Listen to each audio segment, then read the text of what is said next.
Perfect. That way we don't miss any more stuff. Right? There we go.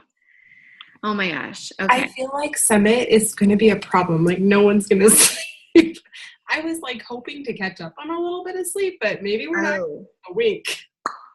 It's not relaxing. Hey, we ain't going to the spa, honey. No, it's like, so I'm sure you saw the agenda. So, shoot, I meant to find Yes and no, the agenda, it doesn't really go into detail. It says, I was a little bit like, what the heck? Basically, it says Friday at 6 a.m., by the way, there is your workout. And then there's like, it doesn't really say what's going on. And then Saturday night, there's the party. That's pretty much all it says. So Thursday night, there'll be like a welcome thing, I think at the Superdome, which will be so cool. That sounds cool. And they go all out, like huge stage, pyrotechnics, like it's fun. That's cool. And I feel like Thursday night is when they do announcements. So they'll probably do a big thing for Ship Shop because I think it releases that day. Whatever's supposed to come out in the fall, they'll announce it. So like nobody gets inside info. That normally they tell elite stuff early. When it comes to Summit, everything is tight-lipped. So they announce it and it's really exciting. Cool. It's really exciting. Or if they're coming out with any new Shakeology, anything new coming out, they'll tell us all Thursday night. They hype it up. It's a lot of fun. And then Friday mornings workout. Then after workout, we'll have a couple hours to get ready and we'll go to the opening session. Okay. And so that's a couple hours. That's when we'll see like the keynote speaker. They'll have like top 10 coaches talk and it's all just really inspiring, great info. Then you'll have a break for lunch and then you'll have sessions in the afternoon, which are in the smaller halls. Like you signed up for hall F, right? Okay. So then that's like in a smaller like conference hall. And then Friday night, I think is the party's on Saturday. I know that. I thought there was a party Friday night. Maybe there might be something, but there's a party if you hit Success Club 10 in May and June, and I need to look it up for you because no, it was April and June. So I need to look it up how it would work for you because I feel like there was something in there for new coaches. So I'm gonna. There was that's funny because there was a whole like you can buy a ticket as a new coach, and if you were a coach between this time and this time, and I put all the information in, and it said information error, and then it says click on this link, and there's like, and it says nothing available, and I was like, okay, whatever. I'm just gonna buy it so I can sign up for what I need to sign up for, and I guess I'll figure it out later. Okay, that's interesting. I don't know. I know it's like I told my husband, I'm like, I wish that I signed up for this 2 months ago. I know it's so hard. It'll be all good though. Normally we can, well, last year at least, and I haven't talked to all the girls yet, but last year it seemed to be that we were able to find enough tickets so everybody got to go. Oh, okay. Honestly, I'm just being honest. Last year it was a Billy Idol concert and I was so tired. I didn't really want to go. And it was 80. Well, you had an itty bitty baby. So we literally got ready, got all dressed up and took pictures and then didn't even go because we were for like 5 minutes because you're like exhausted and I really did. You bring your son with you? I did. And I had my son with me. That was the only time I left him because he wouldn't let me go to the bathroom. My mom came with me and stayed in the same room with me. And I couldn't even take a shower, go pee, nothing without him screaming because he was 6-ish months. And so he was starting to go through that separation. And even though he knows he's with my mom a lot. Yeah. Just being like out of his element, it was hard. I had to carry him on stage with me because I literally couldn't leave his sight. But that night I put him to bed and then I went out and did that. And by the time I got back, he was screaming his head off. But, and then the Saturday night, so then Saturday is a lot like Friday. Saturday morning is the huge workout with everybody. I didn't sign up for a workout on Saturday. Oh, okay. Saturday. It's literally everybody and all the trainers do like a 10-minute clip. Okay. Yeah.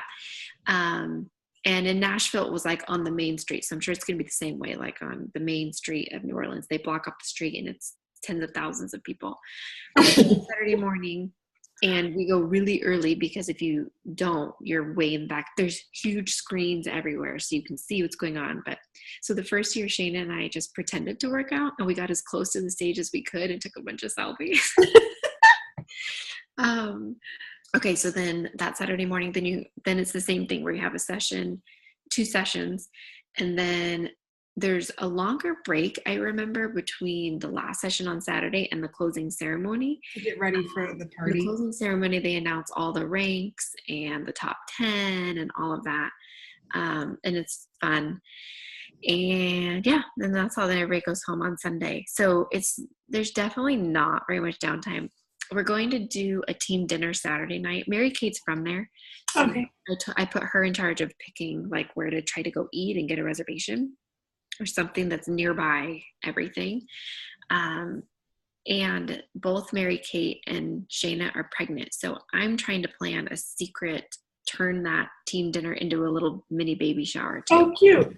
Because I thought that'd be fun. And it's the only time we're all together. So Thursday night and Friday night, we all try to eat together. We all pretty much stay in a pack. We Awesome. pack. Yeah, that was one of the things I was nervous.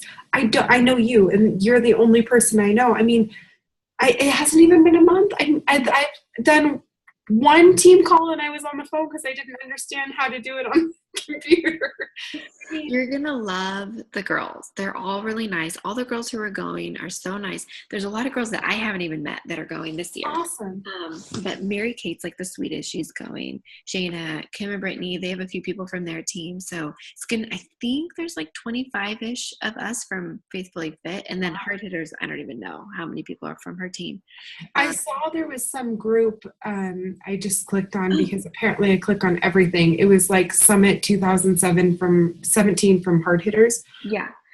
Go ahead and join that. And then thank you for reminding me. I created one also for us. Okay. And, yeah, just so we could kind of coordinate. And then as it gets closer, people are going to start asking like, what do we wear for certain things? So we're going to post in there, Okay. Stuff like that. You'll wear a lot of workout clothes. It'll probably be hot and muggy. Oh yeah. We went to New Orleans when I was in 6th grade. So we did a big trip around the U.S. with my parents, a whole month. We took a whole month. My parents have a small airplane, and they've had a small airplane forever. But when I was young, they had a 4-seater airplane, and now they have a 2-seater that they built in their garage. Yeah, my parents are cool. And so we did a whole trip around the U.S. in their big 4-seater airplane, and it took a month. And we went to New Orleans, and it was hotter than Hades, and it was like July.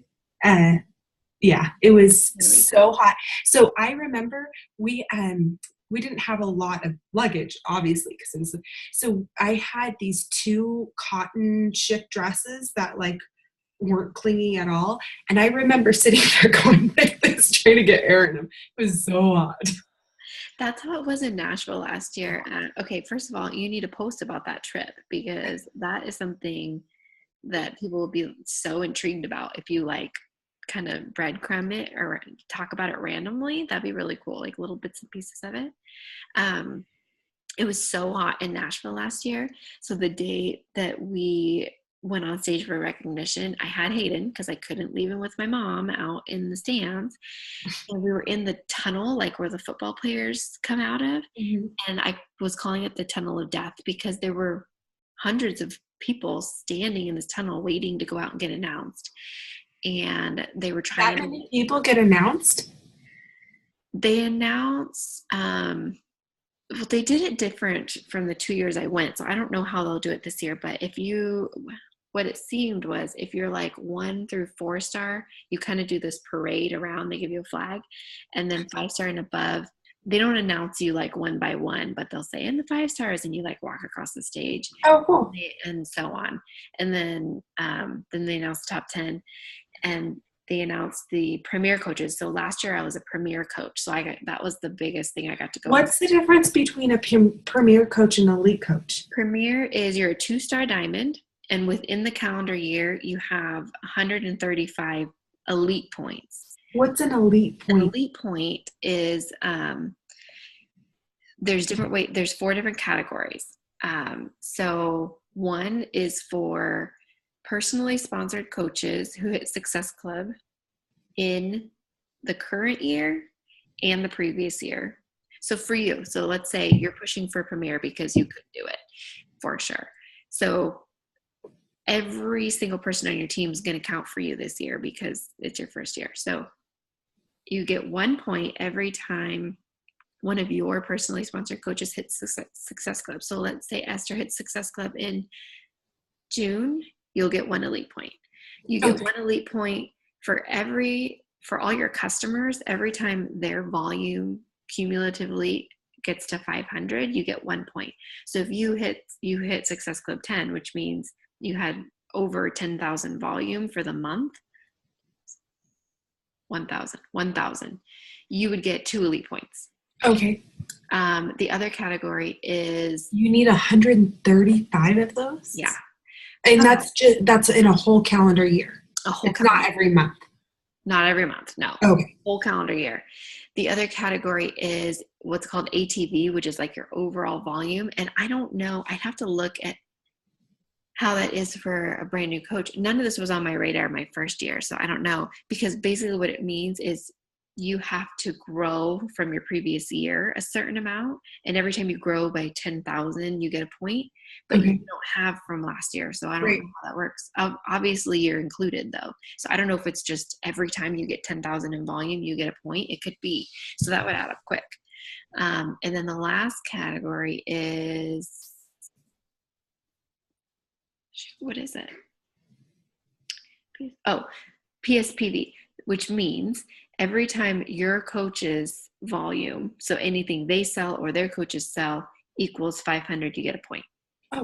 So really, it's all very confusing. And so if you're a Premier coach, you're 2-star and you have at least 135 points. If you're an elite coach, you're a 5-star with at least 135. That's funny because I read about the 2-star, so you get like quarterly bonuses. Yeah. So I had told Chris I would love to be a 2-star by December.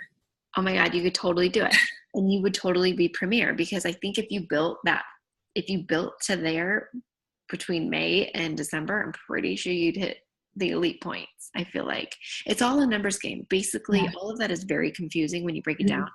But if you were to recruit 2 people a month, you're going to do 3 for the next 2 months. But if you were to recruit on average 2 to 3 people a month and hit Success Club 10 every month, and we're getting at least 1 to 2 of those coaches, so Esther, and let's say we find at least 1 other rock star to hit Success Club every month, the points fall where they fall. Okay. So it sounds even though we're 6 months in. Yeah, you could do it though. Like, for example, my ATV hasn't even kicked in yet. Like I haven't made as much volume yet in this calendar year that I did for the whole calendar year of last year. So it's above everything you did last year. Yeah. Oh, wow. I have to get to where I was last year and keep going, because what they're trying, I like the elite. It's the progress. They want you to keep moving. Yeah. And what it does is it recognizes coaches on an even playing field, because you can be Melanie Mitro, but everybody starts at 0 the next calendar year. So, well, not only 0, she's starting in the hole technically, because she has to work up to that. Yeah. You don't have to work up quite as high. Exactly. That they changed the points this year. Like they added that customer point way to get points. That's new. And you also get extra points. And I don't remember exactly how it breaks down, but like when your coaches rank advance into the diamond and star diamonds, you get more points. And I don't remember how many or whatever, and that's how they figure out the top 10, like, because it gets very confusing. You get your points like 10% time multiplied. If you have 2 coaches go diamond in the calendar year, you get it multiplied by 20%. If 4 people go diamond in the year, like there's a lot more to it, but that's the basis. Well, that was something my mom was asking me. She goes, well, why would you want to keep recruiting people as coaches? Because then you're not making the commission on their volume. And I said, yeah, but you are. You are. Different. You're making the volume, which will help your team cycle bonuses, and it helps you rank advance. And rank advancing is, I mean, rank doesn't mean bank. I know some diamond coaches who are making, for example, Eric's account. It's literally all discount coaches, and that's okay. I kind of did that on purpose. Not really, because I treat his coaches the same way I treat everybody on the team, because he doesn't work. But just the makeup of it just happens to be mostly discount coaches. So he's a diamond coach, but his account only makes on average maybe $100 a week. So if it's $400 a month, it's not nothing. No. When my account was first a new diamond, I feel like I was making more than that. So it's not like you get to diamond and you're for sure you're going to be making all this money. God, I'm almost making, I told Chris today, I was like, I've made over $300 already this month, and the month isn't even over. So imagine if all those people, either if some of them convert to coaches or some of them stay on Shakeology, if you keep them all in the game somehow, working towards their goals, if you keep it focused on them getting results, they're going to want to keep drinking Shakeology and or join the team. Yeah. And that's really where it's at. If you stay, and this is what you need to tell Esther, if she stays focused on running challenge groups, throwing up those random challenges, keeping people engaged, then it's going to naturally progress. And I think that's what really helped me at the beginning. It's so hard for me to not get, like we've been talking about, distracted by everything now, because I know so much more. But in the beginning, I literally just was so focused on my challenge groups because that's all I knew. I didn't know any of this other stuff, and I just helped people. And not that I don't do that now, but there's just so much more to it. Yeah, I think it was my very first national wake-up call. I don't remember who was speaking, but she was saying my business was really starting to fail because I was just having my assistant run my challenge groups. And she started talking about how she was like, wait a second, stop. I need to, that's what this is about. I need to run my challenge groups. I need to fill my challenge groups. I need to run my challenge groups. And she said, that was about 6 months ago. And she said, and I've just skyrocketed again because I've gotten back to the focus. That's what I came here to do. That's what I want to do. And that's what I need to do. Yep. And coming from such a place of skepticism for me with the business, when I look at it like that, then all that other stuff goes away. Somebody said on one of the social team builder calls about, it might have been Jamie, just like owning that you're doing this. And that was really hard for me. Like I really wanted to hide behind it for a long time because of the fear, whatever we think. But I love challenge groups. Yeah. And when I'm having like a downer day about, all the other business stuff or worrying about I should be doing this or that. Yeah. Go into the challenge group and just love on everybody. Like that's my happy spot. Yeah. You can just stay there as a coach. You'll be fine. Well, and that's what like my husband and I were talking about. I was like, well, what if I don't get this? What if I don't get that? What if I don't? And he goes, how do you feel? I said, I feel great. He goes, you're working out every day. When was the last time you worked out every day? And you're like, nope, I'm not doing that right now. I'm working out. That's what it's all about. Like, absolutely. Think of it selfishly. It's about you. It's about your personal fitness and your personal health. And then you can start helping other people get to where you are. I mean, and that's part of my whole story is I've always been tired. I've always been slow. I have an extremely fit family. My family is killer stress fit. My grandmother is 86. She just turned 86.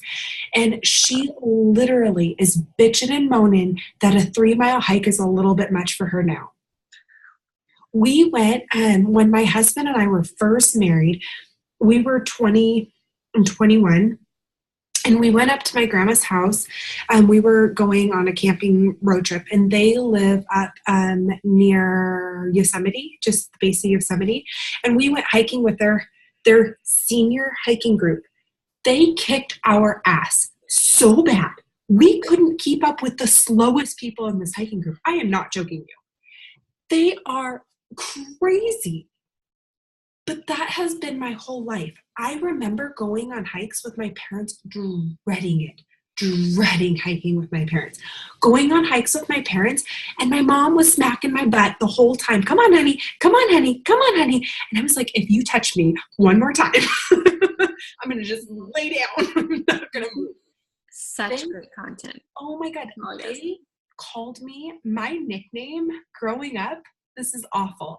And it wasn't meant to be mean at all. My nickname growing up was the sloth. I am not joking. And I remember so many times in my life, when I was 16, they thought it was migraines, but it ended up being cluster headaches, which don't sound as bad, but are way worse. Like, way worse. I mean, I had multiple MRIs and CAT scans and sleep studies and blah, blah, blah, blah, blah. But it was debilitating, completely debilitating. I was on so many different medicines. They thought I was having seizures. They thought I was having so many different things. And I was sick all the time. I would have such bad headaches that I couldn't move.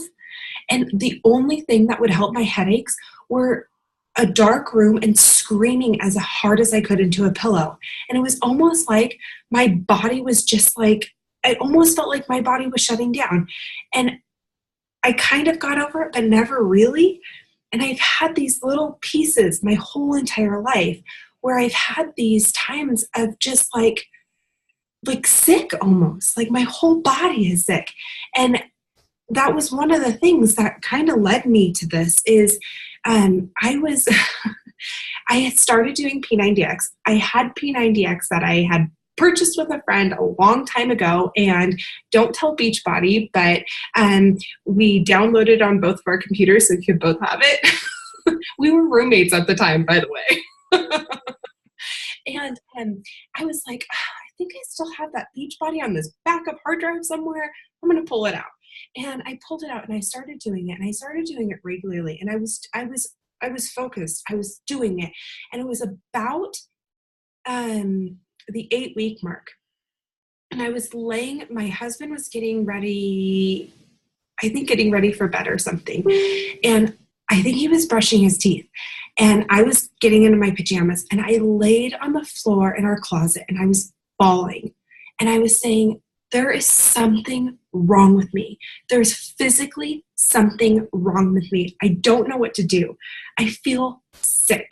I feel tired all the time. Yeah, I have 2 kids. Yeah, I have this. Yeah, I have that. I've had little whatever all the time. I feel sick. And I said, so a cousin kind of talked about she's seen a nutritionalist, but our insurance doesn't cover it. And it's like $800, but I don't know what else to do. And I want to see this nutritionalist. And I do not ask for things for me. Like, I don't go and buy a shirt at Target on clearance for me because I don't spend money on myself. Like, I don't. And he goes, we're on one income. Really? Like, I don't think so. And I'm like, and I was crying, rolling on the floor, saying, I don't know what to do. My headaches are still here. I still have these headaches that will last for days, and I don't know what to do. And I said, and I'm doing these workouts, and I'm doing this. And he goes, well, you kind of talked about this other thing with the workouts, that maybe it's a different workout you need to go do. What is that other thing you were talking about? And I said, well, it's just this like protein shake thing. I don't know. I don't know if I can do that. That's not going to help. This is something like major. Like, I'm dying. Like, my body is just dying. Like, I can't. And he goes, well, why don't you try that? And I said, well, that's expensive too, don't you know? And I said, okay, well, what if I buy that for my birthday present, because my birthday was coming up. I'm like, I'll buy the 1 month. Telling me that it was, when you messaged me, that it was going to be your birthday present. Yes. Yeah. And I was like, I'll do it for 1 month. Well, one of the problems was I thought it was like liquid gold. So I didn't use it. So if I didn't work out, I did not take it. And if I did work out, I took like 2/3 of a scoop because I wanted to save it and I didn't want to buy it again. But I did. I mean, I remember about week 3, my husband was like, so you got this thing to reorder. What do you think? I'm like, I don't know. He goes, well, when I get home from work, you're not screaming that you need to go to bed. So that's a good sign. And I was like, yeah, I think I feel better, but I don't know. It's expensive. And I'm just not quite there yet. I don't know. I feel bad. And he goes, well, I'm submitting this order. You need to try it the real way for a whole month. And I think it was almost literally a week into it, trying it the real way. I was like, wow, I feel better. Like, and I can't pinpoint it. I can't say, I mean, I had more energy, but it wasn't like, oh my God, I have so much energy. I could do anything. But by the end of the night, I wasn't like, oh my God, I can barely even walk up the stairs to get into bed. I mean, there was a significant difference. One of the things that I have been classic for is laying on the couch and being like, Chris, can you get this? Honey, can you get that? Can you get this? Oh, I need this. And not moving and literally being jealous that he had so much energy that he could give me all that shit.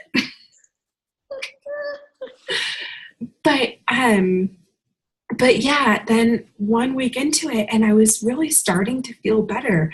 And it is not like I drink the shake and I feel like amazing. It's definitely not that.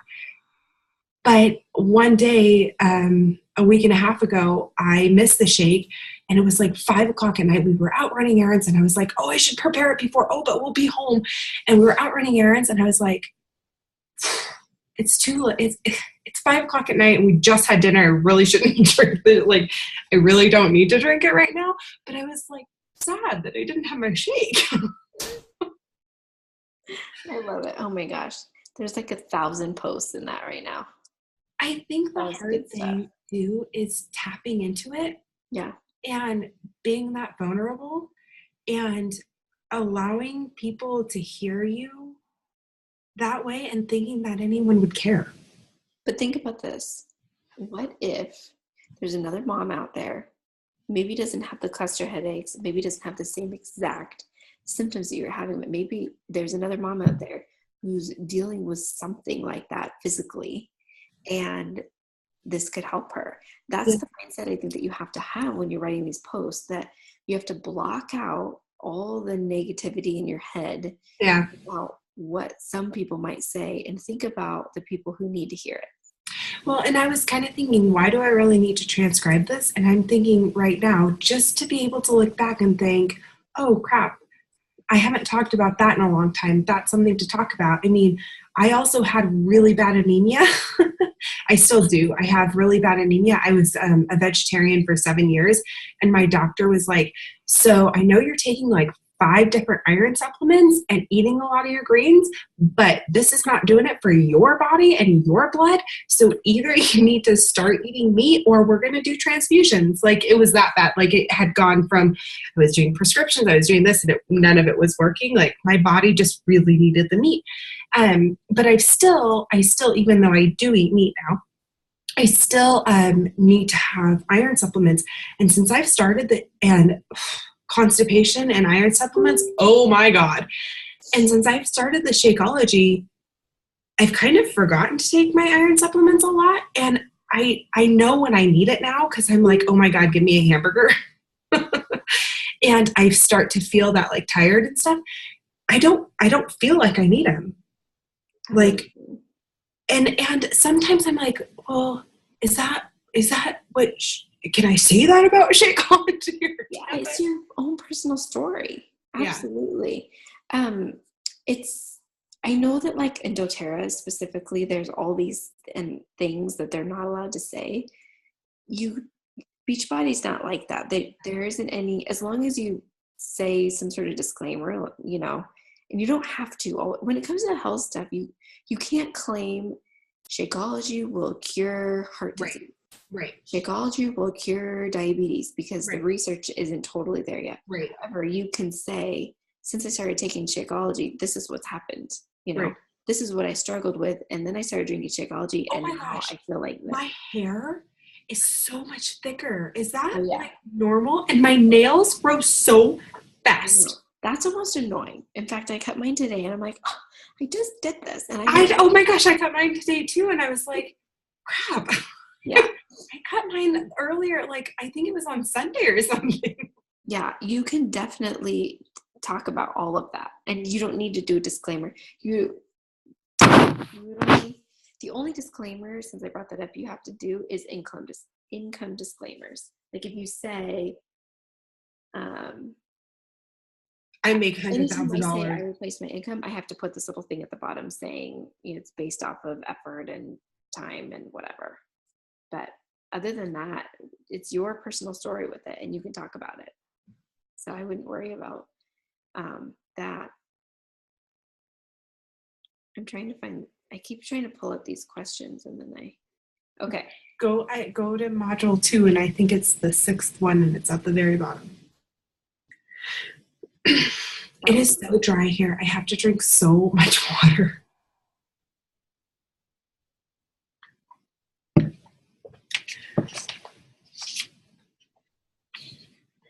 Okay, what's the theme of your story? Have you been repressing your passion? Have you experienced lots of ill health and disease? Have you struggled physically, emotionally, financially? Have your relationships failed to feel like you really want them to? And are you ready to start telling a new story about what you really want and deserve? So what's going to be the theme of your story? I've thought about this a couple times because I've read or I've listened to different people's themes. I don't really know what my theme is because, I've had a lot of these different things. I've struggled physically, mega struggled physically. And it's hard because I've always been okay. And I know that doesn't sound great, but I've always weight-wise looked okay, but I've rarely been where I wanted to be, and not that I wanted to look anorexic or anything, but I'm tall. I'm nearly just shy of 5'9", and I've often hung out with a good extra 25 pounds or 30 pounds on, but people, it didn't really look that bad. I always knew, I always felt it. But, and I've always had to work really, really hard, and not with exercise, just with not eating. Totally unhealthy, like super unhealthy. Okay, pause. Tell me more about that. So I learned at, I don't know, pretty young age in high school, I'm sure, that I could skip meals and weigh myself every single day. Still to this day, I can't help it. Every single day, sometimes twice a day, I step on the scale. I know that's not the healthiest. And from that, I now can mentally know what I can eat for the day. And it's wow. It's at some points in time it's been really awful, and I have been heavy, and still I knew I've always had a really, really slow metabolism. With both my pregnancies, I gained well over 80 pounds.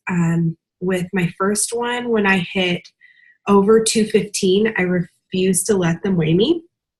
And I said, I don't care. What are you going to do? Are you going to force me to step on the scale? Because you can't.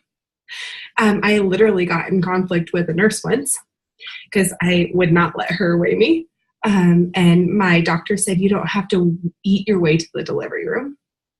And with my second pregnancy, I also gained well over 80 pounds. And losing the weight, it would be like, okay, well, I know I could eat 10 carrots today and keep my milk supply up. I would often eat like 500 calories. And that was not, it sucked, but it was like, well, I'd rather be thin. And it was not healthy. And you weren't working out, so it was all food based. Not really. I didn't have any energy to work out. I didn't have any, God, I'd walk up the stairs and get dizzy. And it's crazy because, and it's not just the working out, it's also the eating better and having things stepped out for me better and more appropriately. I've never eaten this much food in my life, ever. I was hoping you were going to Never been this thin. I was hoping you were going to say that because I can totally relate to that. It's crazy. And it's not just, I mean, it's something that I've totally struggled with. I've never really confessed to this, but in high school, I used to throw up because it was just easier. Mm-hmm. I mean, it wasn't consistent. It wasn't I mean, if you do it even once a week, it was a problem, but it wasn't even that big of a problem. It was more like, oh my God, I went to this party and it was a pizza party and I had 5 pieces of pizza. So we're going to fix that. But it was not healthy. Did anybody know? One friend knew, but I think my mom suspected. She asked me once or twice, but not really. Not really. And it wasn't, it's almost like I try and like, oh, it wasn't really a big deal. I mean, it's a big deal. Anytime like that's a problem. But it's something I still almost don't even confess to myself. Like I almost still just like block that like it wasn't, but I say it because I know I've had for a very long time an unhealthy relationship with food. And I've always looked at food as the enemy and not as the energy I need for the day. And that has been a problem because like I said previously, I've always had really big issues with fatigue and energy. Well, when we were married for about 3 years, so I was 23, and I was like 160 or 170 pounds right in there. So for me, that's like 40 pounds over my normal, how I usually run. And it was because I thought if I just ate all the time and I just ate more food, that I'd have more energy. And that's one of the reasons that it led me to think that I just had something physically wrong with me, because it didn't even matter if I ate too much. I didn't have more energy.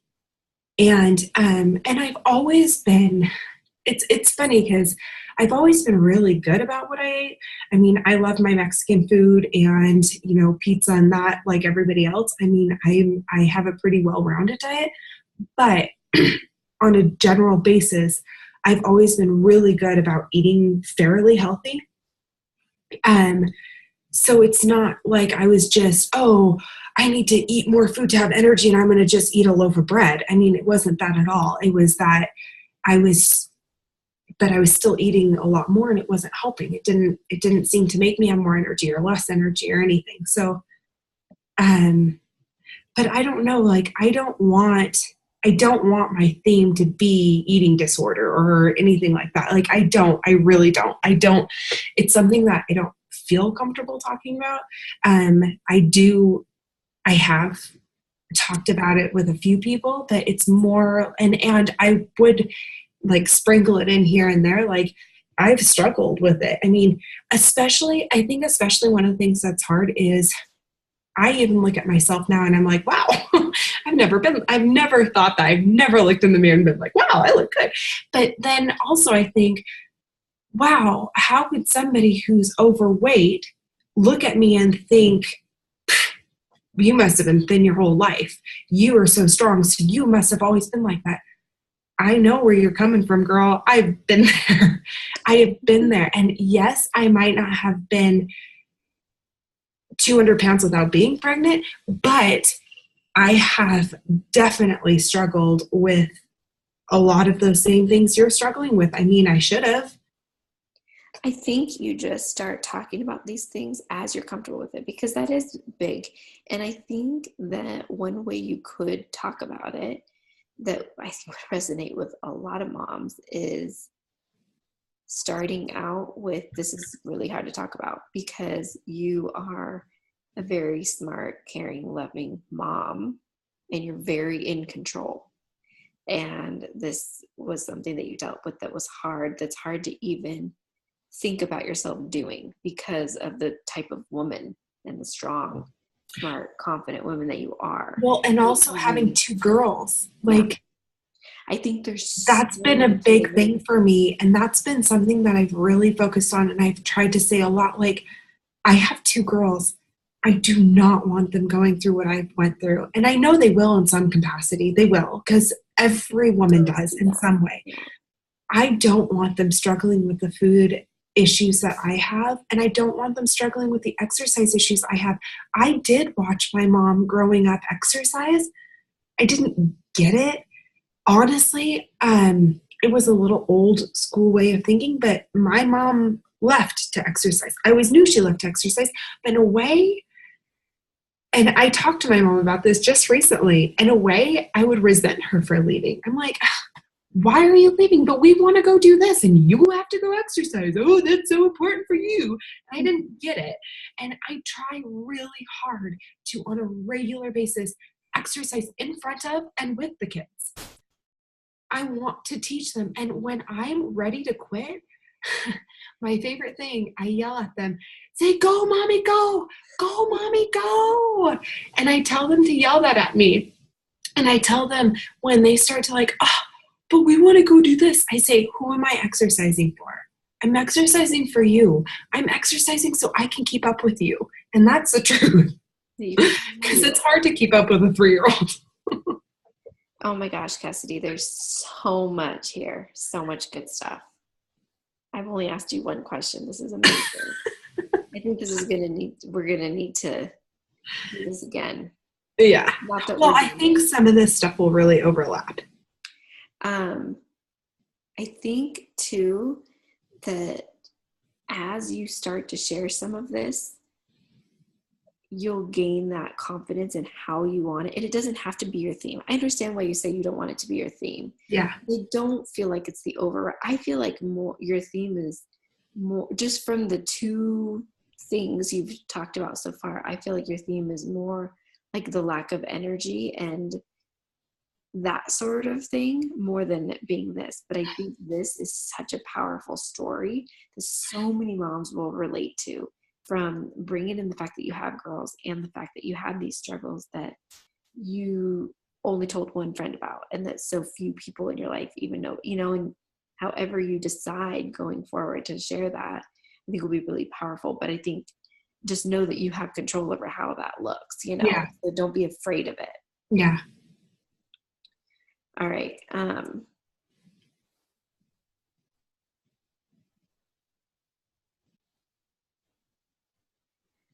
What are your identification factors? So what challenges, breakthroughs do you want to help other people with?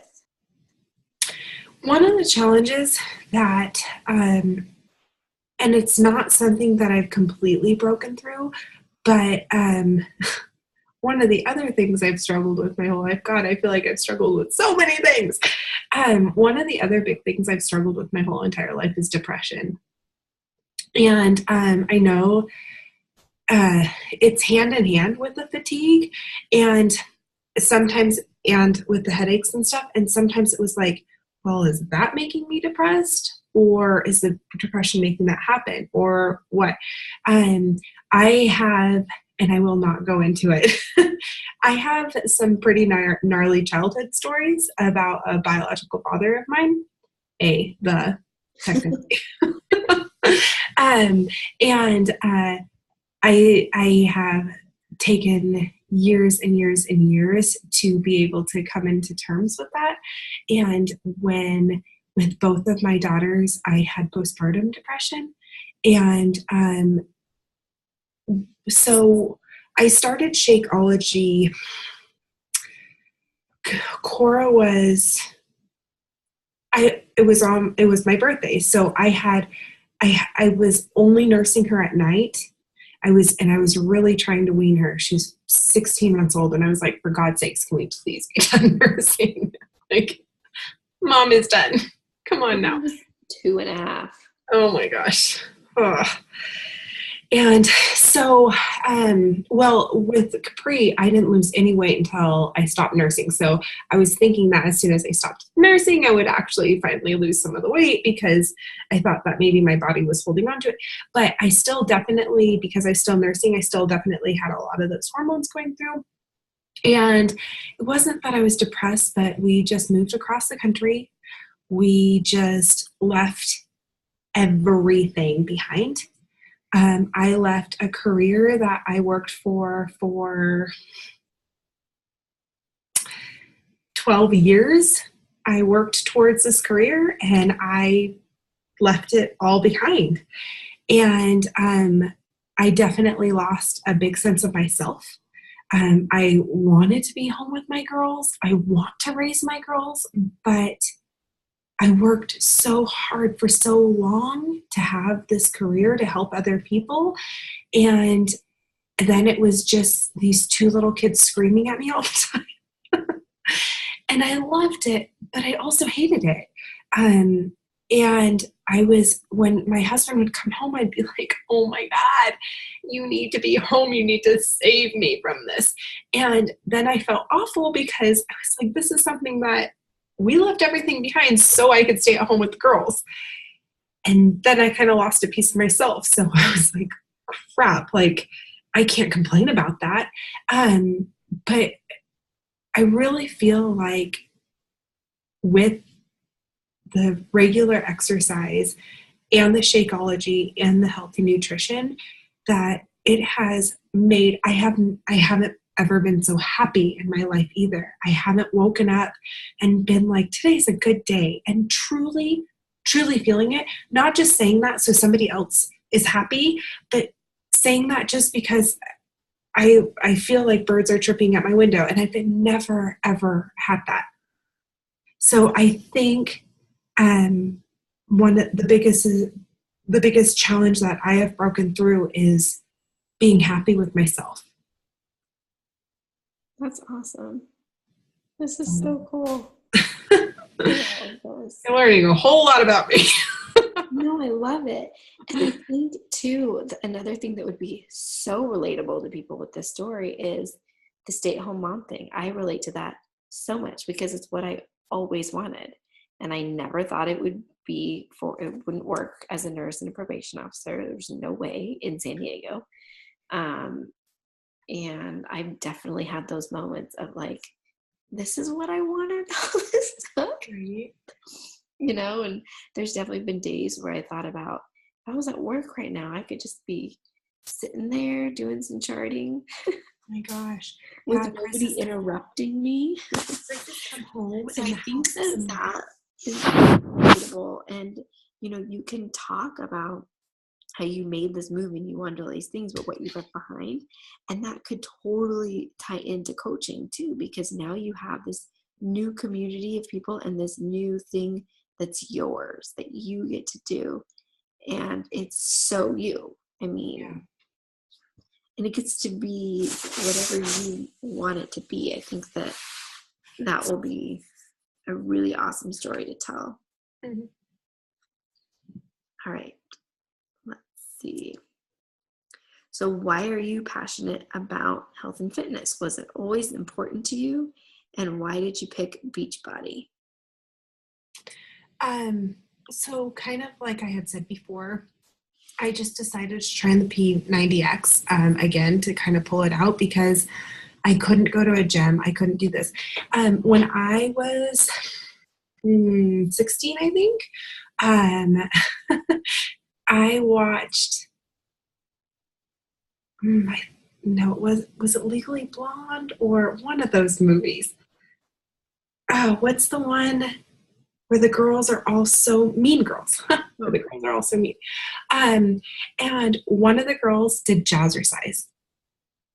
And when I was 16, I told my mom, I said, Mom, we're going to do jazzercise. And we did. We did it for I did it for 2 or 3 years with her. And then I was an adult and I had to pay for it myself and I couldn't afford that shit. I mean, it's expensive.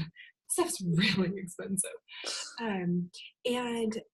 But now and again, like almost every Christmas, my mom would buy me like a guest pass to go with her, and I hated it. I loved the music and stuff, but it was like, I just didn't have the energy for it. I couldn't do it.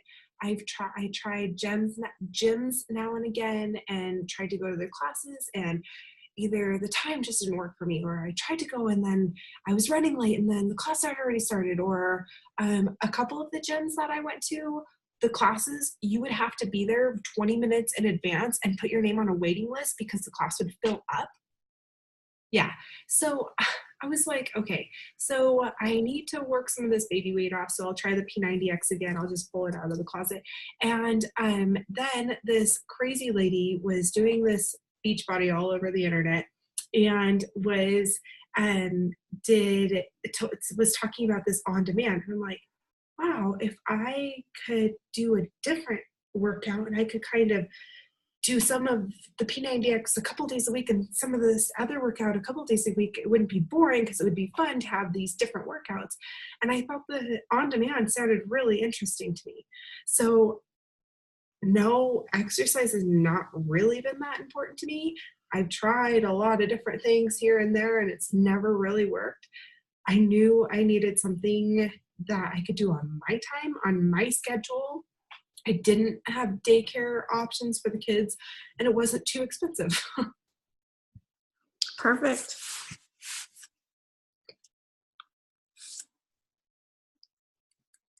All right. What's your why for becoming a coach? Everybody who becomes a coach needs to feel a genuine sense of purpose, a why for wanting to help other people. And without this why, it is infinitely more difficult to truly reach the top of the Beachbody Mountain. So getting in touch with and fully connected with your why will become your daily fuel for continuously putting out new content. For instance, your why might be to retire your spouse or give your children the kind of lifestyle you never had. So that's funny because Esther had asked me to type up and send her my story or why I became a coach. And I was like, okay, well, so 2 pages later, and I went through and I don't know if the why is supposed to be like a sentence or like It's whatever you want it to be. But I've always really loved to help people, and I truly, truly believe that this product has helped me. And if I have a cup that I love, I'm like, everybody should buy this. This is the best cup in the world. And I kind of feel like that with Beachbody because it has really helped me and I really love it. So I really think everybody should try it. But I also, it's not just that I want to sell it. I just really, truly want to help people in their fitness journey. And I want to help people be happy with themselves. Like I'm finally starting to become happy with myself. I mean, for the first time in my life, I look in a mirror and I don't stick my tongue out or like divert my eyes as quickly as I can. So I think really my truest why is to help people. I mean, the money, that's awesome. That could be awesome. I mean, we're on a single income. I would love to buy a new car. That'd be great. That wouldn't hurt. I mean, I wouldn't mind not feeling guilty about going and getting my hair done or whatever, but those are all really minor things. I think my why is just really helping people. I've always loved to help people. That's why you are going to be really good at this, successful. I mean, you already are 1 month in. Okay, describe the opportunities that being a Beachbody coach have produced in your life that you would have never had the chance to otherwise experience. This is about revealing how your life has changed since joining Beachbody. And if you're new, talk about that. Yeah, well, I mean, I haven't even been a Beachbody coach for a month. I love it. It's crazy. It's crazy. It's almost like it's been here my whole life, though, in a way. It's really crazy. Cool. Yeah, I mean, I really feel a connection with Beachbody. I think because I feel good. And it's not that I feel like it's just been the magic that's changed everything. It hasn't. I mean, I still have plenty of struggles, just like everybody else. I still wish I didn't cut all my hair off. I still wish that this didn't happen. I still wish that didn't happen. I still need to work on this or that or the other thing. But I just think that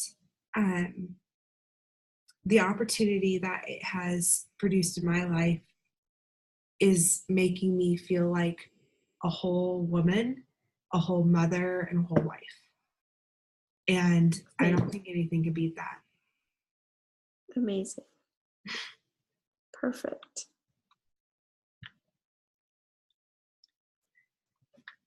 Describe your ideal team member and what does their Beachbody journey look like to you? So where do you fit into helping them accomplish their goals? It's funny because I don't want to coach me. I don't want to coach me at all. I really don't want to coach me because I'm a pain in the ass. Oh my gosh.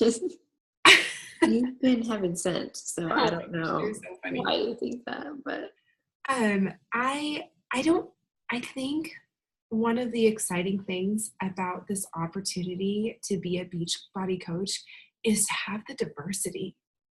I don't have, and that's funny because we were talking about recently, like, okay, well, when you're looking at people to contact, look for this or look for this or look for this and figure out what you want and try and look for those people that fit in those slots. But for me, I think it's kind of more fun to find those people that you would have never expected. Honestly, Esther, I would have never expected. You've said that a few times. Never. So, and how do you guys know each other?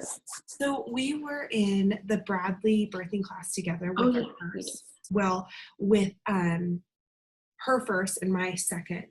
And she was an intense person, and which is great. I mean, I love intense people. I'm married to an intense person. My whole family are intense people. I love intense people.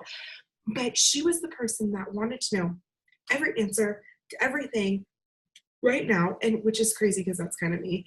And she would raise her hand and ask questions the whole class, and we're like, okay, it's like 10 o'clock at night. Can we please go home? Please stop asking questions. And I don't know. There was just something about her that I was just like, whatever. Like, I didn't dislike her, but... Did you reach out to her and invite her to the challenge group, or did she comment on something? She commented on something. Love it. And, like on breaks, she wasn't really the person I talked to. She actually ended up having, I don't remember what it's called. Why can't I remember? Her baby was up at the end. Oh, breech. Yeah, breech. It didn't pop in my head. Anyway, and everybody, this sounds so bitchy. I am awful. Everybody was so worried about her breech baby, and I was like, whatever.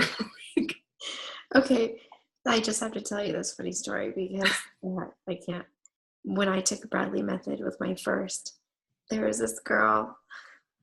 We called her carpal tunnel girl because she raised her hand and interrupted, and same thing. We'd be sitting there like, dude, we're tired, stop. And there was one week she didn't come, and you could just tell that everybody was like, oh my God, she's not here. But she would always complain about her carpal tunnel, and because she got pregnancy-induced carpal tunnel.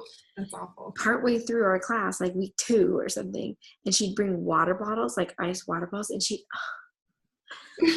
the whole time, and we'd have to get like an update on how it's been all week. And she'd put her brace on and off, and then the water bottles, and then she ended up being breached like the last week of the class, and she was due like 2 weeks later, and ended up with a C-section. So our Bradley teacher told Esther to jump headfirst into a pool 10 times a day, to sit or to do inverted headstands, And I was just like, and these girls were trying to help her get into the right headstand position. And I was just like, you guys are fucking ridiculous. Like, oh my God. Like, I didn't have a natural childbirth my first time. I was induced with an epidural and it was awful. But I didn't do the Bradley my first time. And I was like, I am not doing that again. And I'm going to do the classes and blah, blah, blah. And so I went into it with a little different mindset. Like, okay, guys, like, it's not the end of the world. And actually it's crazy because out of our Bradley class, and I know we're like way off, out of our Bradley class, over half of them ended up with C-sections. Really? Yeah, we had 12 people in our class and 7 of them had C-sections. I think there was I don't even remember. I feel like it was so long ago. I feel like there were quite a few in mine. Not quite a few. I think she might have been the only section. There might have been one more. God, it Not felt very like many people went naturally. I think there was only like 2 or 3 of us who. But I was kind of a bitch about her. And I feel really bad about it because she's an awesome person. She really is. It's just whatever was going on in her life and what was going on in my life at that point in time just didn't meld. So I had, it was funny. There was a friend in that class that I didn't even know was in that class. And we came in that class and we were like, oh my God, you're too. And so we hung out. And then after the babies were born, because our babies are a week apart, after both of our babies are born, we got together and we were talking and she goes, oh yeah, well, next time we get together, we should invite Esther because poor thing ended up with a C-section and she's really having a hard time with it. And I was like, dude, no, I already suffered from postpartum once. I don't need more of that shit in my life. Like, oh my God, this is so don't need more of that in my life. But I think that's been the best thing about her is she's been completely unexpected. And I knew she was military, so that kind of intimidated me. I was like, oh shit, she knows what to do. Like, why do I need to help her? But I was the one that was messaging her at first. I was like, you haven't posted anything today. How's everything going? It makes sense. I got her personality. But it's awesome. Like, she's intense. She was the last person I would have expected. And she has been the most fun. So I would, and maybe it's just because I haven't done this long enough, but I would definitely say for sure I really enjoy that she came to me because I put a call to action and she was like, hey, give me more information. And then it was from there, and I was like, oh, it's this and this, and it's going to cost this much. And she's like, okay. I'm like, oh, wow. Love it. That was easy. Yeah. And everybody else is like, oh, well, I won't do it this month. Maybe I'll save for 3. I'm like, okay, whatever. Like, I get it. I was there too. Like, I get it. Yeah. But I don't know. Is that, maybe it's just because of this experience with her that I'm like, it's neat not to have, like my mom is one of my challengers in my group. So my mom goes to jazzercise every single day for an hour. So it makes no wonder that she was skeptical of Shakeology. Oh, totally. My mom's like, why do I need this? And I got her to start drinking and I can't believe I did.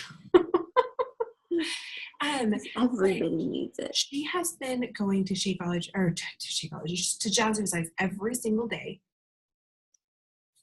at least 4 times a week since I was 16.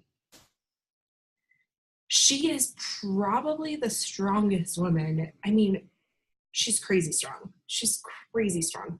My parents are crazy strong. And I was like, but Mom, so you vacation a lot and you don't have your jazzercise with you, right? So that's why Beachbody On Demand's awesome. So they just did, so she does it the day she doesn't go to jazzercise, she does Beachbody. What program is she doing? What program is she doing? She's doing the 21-day fix. And I wanted her to do that because I want her to get a little more strength than just the cardio. And so I tell her, okay, but you don't have to follow the calendar. So if you go to jazzercise Monday, Tuesday, Wednesday, on Thursday do the legs, and on Friday do the arms or something like that. Like, so I've helped her with that. But both of my parents just went on a 2-week dive trip to the ABC Islands Oh my And they gosh. did Beachbody the whole time. So Yeah. cool. Yeah. So what is your dad doing? Which program? He did the PIO, and he did, I think he did some, I think he did like T25 abs or something one day. And then I don't know exactly what he did. He doesn't like it as much because he knows what to do and he doesn't need somebody telling him what to do. Yes. But he does think it's great for vacation, and he thinks it's wonderful for my mom. This is too funny. Oh my gosh. Okay. So here's what I'd say about your avatar or who you're trying to reach. Definitely keep it as a to-do in the forefront of your mind. That see what the makeup of your challengers are next month, because if I had to guess, you might be saying you want to reach the unexpected because of the experiences you had this month.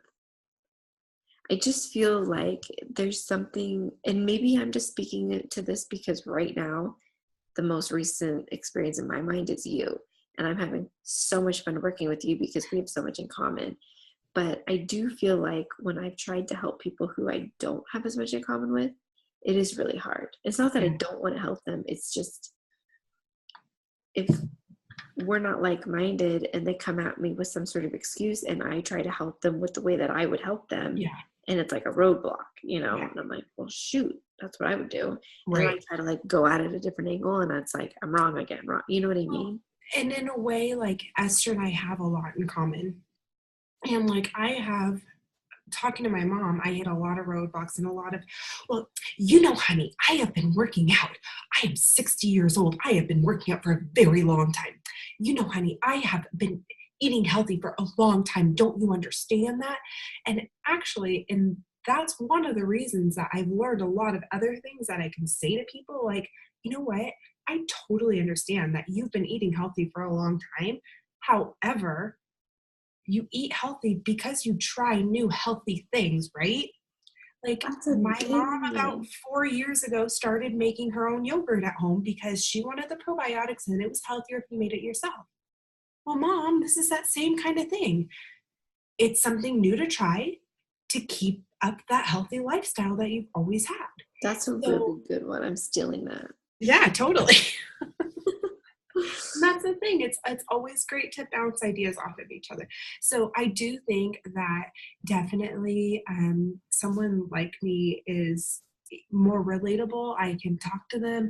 I can talk to somebody about who is, like I used to say, soft and wants to strengthen up and wants to lose some weight, but not like losing 100 pounds or anything like that. Because pregnancy 100 pounds and not pregnant, that's very different. I mean, that's some major life changes you're making there, like, Absolutely. but like there's this dance, my daughter's dance teacher that I'm working on very much, and I'm like, okay, you're a dancer, clearly in your past life you have had some major eating disorders, guarantee that right now. You know how to exercise. You've done it many times. You have kids now, and you're like, what I did before was just too much work, and I don't want to do that again. But that doesn't mean you can't be healthy and you can't get back to a healthy lifestyle.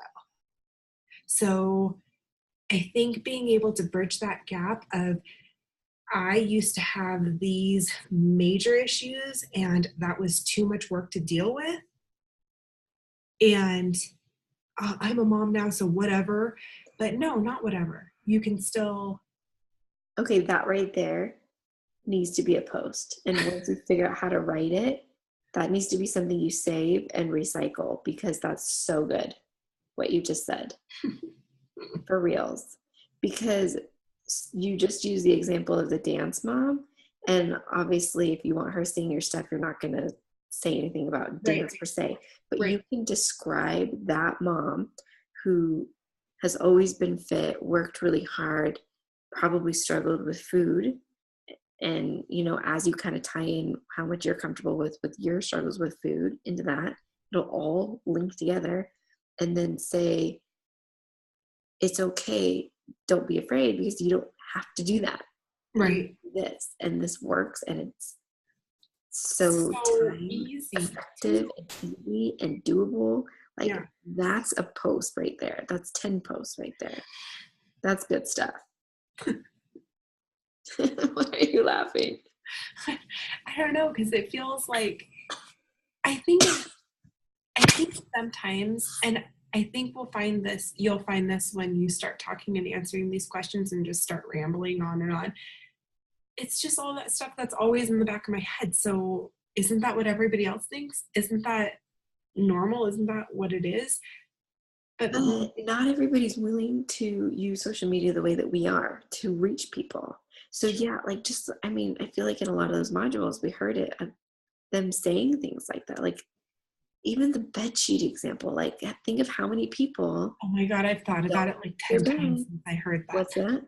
I've thought about that like 10 times since I heard that, because I hate changing my sheets.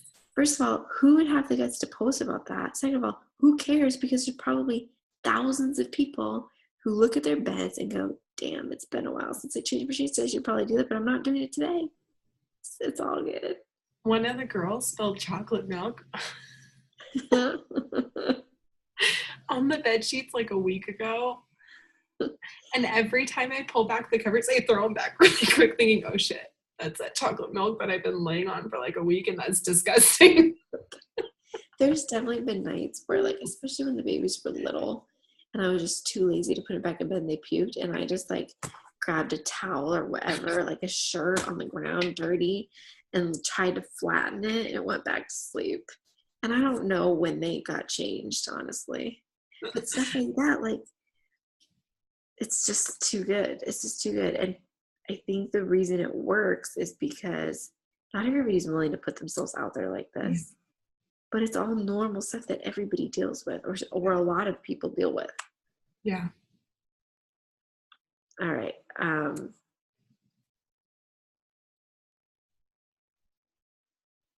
How do you feel equipped to help new team members reach their goals?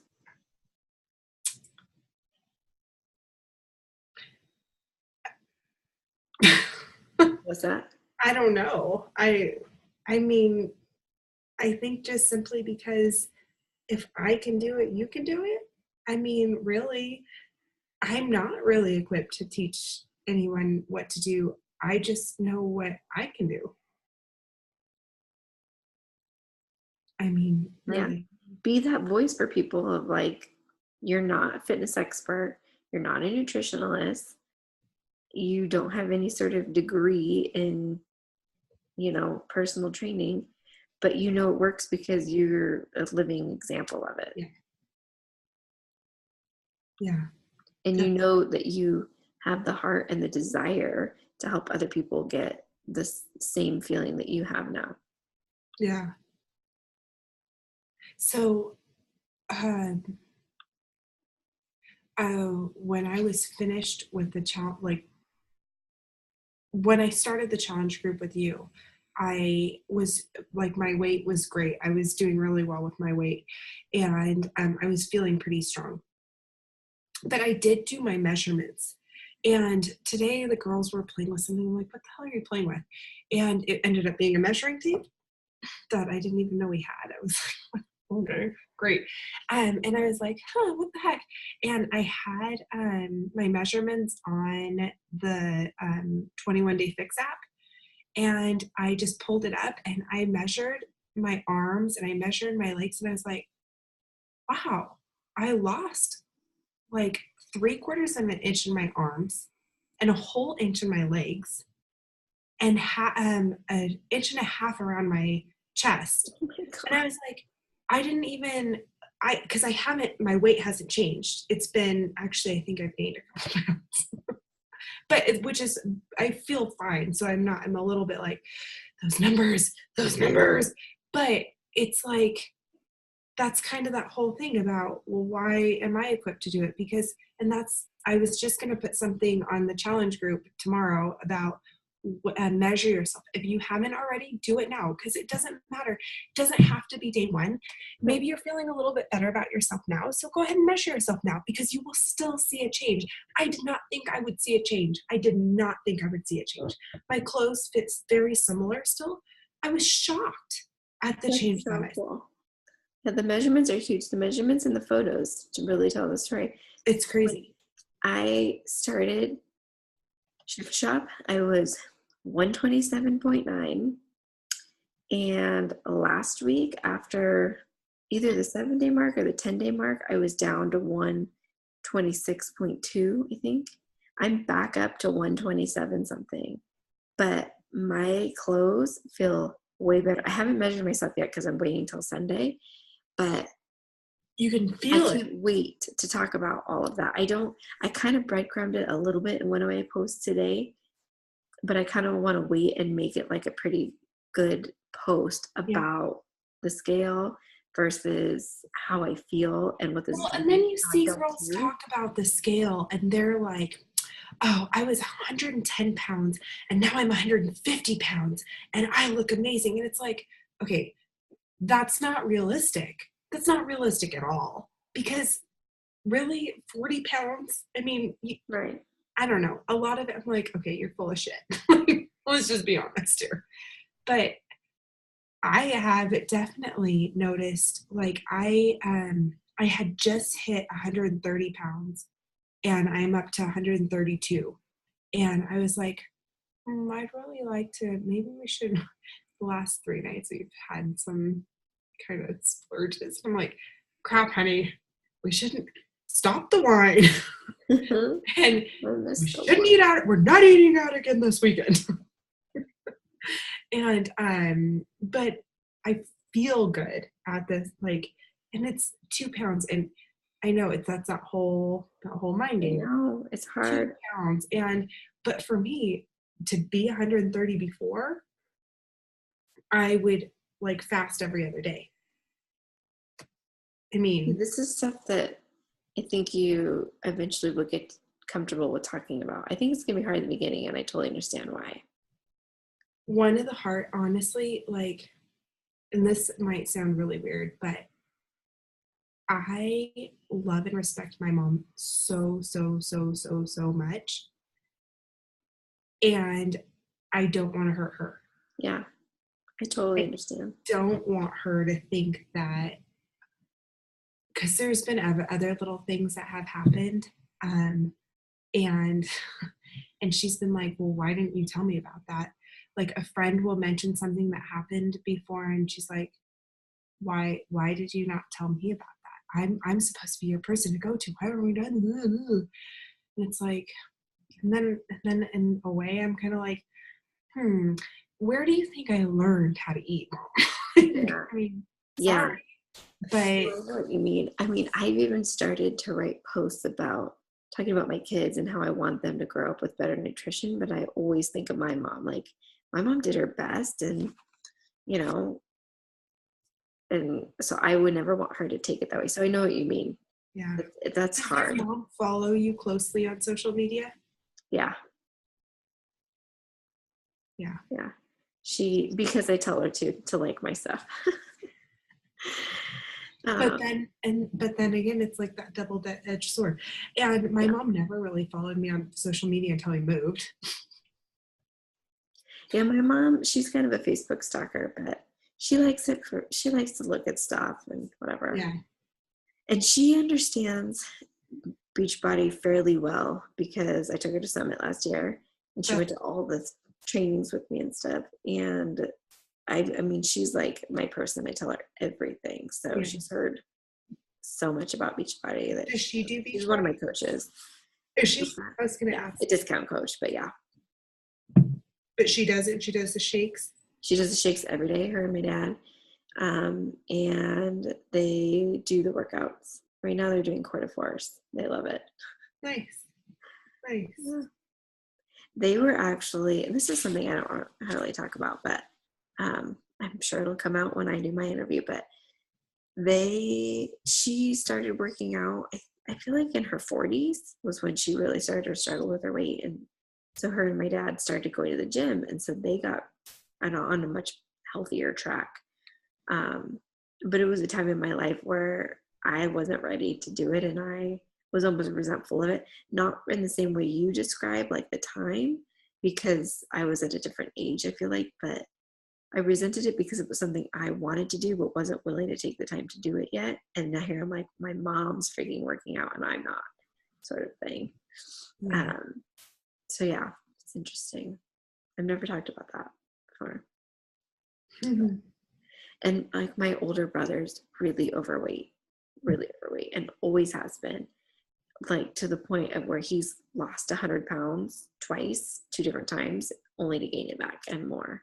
Mm. And so I always hesitate to say too much about like how we were raised, which wasn't bad at all. I mean, she cooked most of the time and there were always veggies on her plate.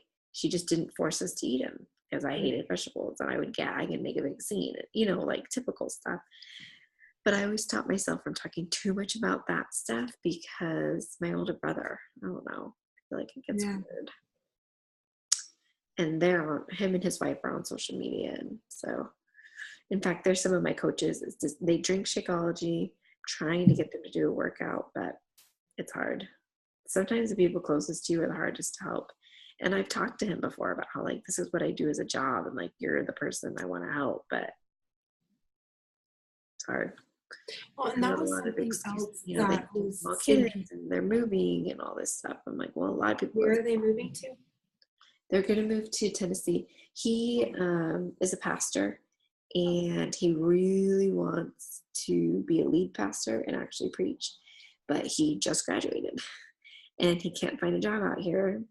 Well, so they found some church in Tennessee looking for a young family lead pastor. So wow. I'm really happy and excited for them, but I'm sad because selfishly, like, nobody in their family's ever left. And I'm going to miss them and my nephews, but it'll be good for them. And it doesn't mean that they'll be gone forever. You know what? I will tell you this. It makes that time when you guys are together that much more special. It really, truly does. And when when he comes back to California for a visit, it's like a whole week of fun together, a weekend of, and it's all focused on being together instead of all those other distractions that come up and happen. And it really is special.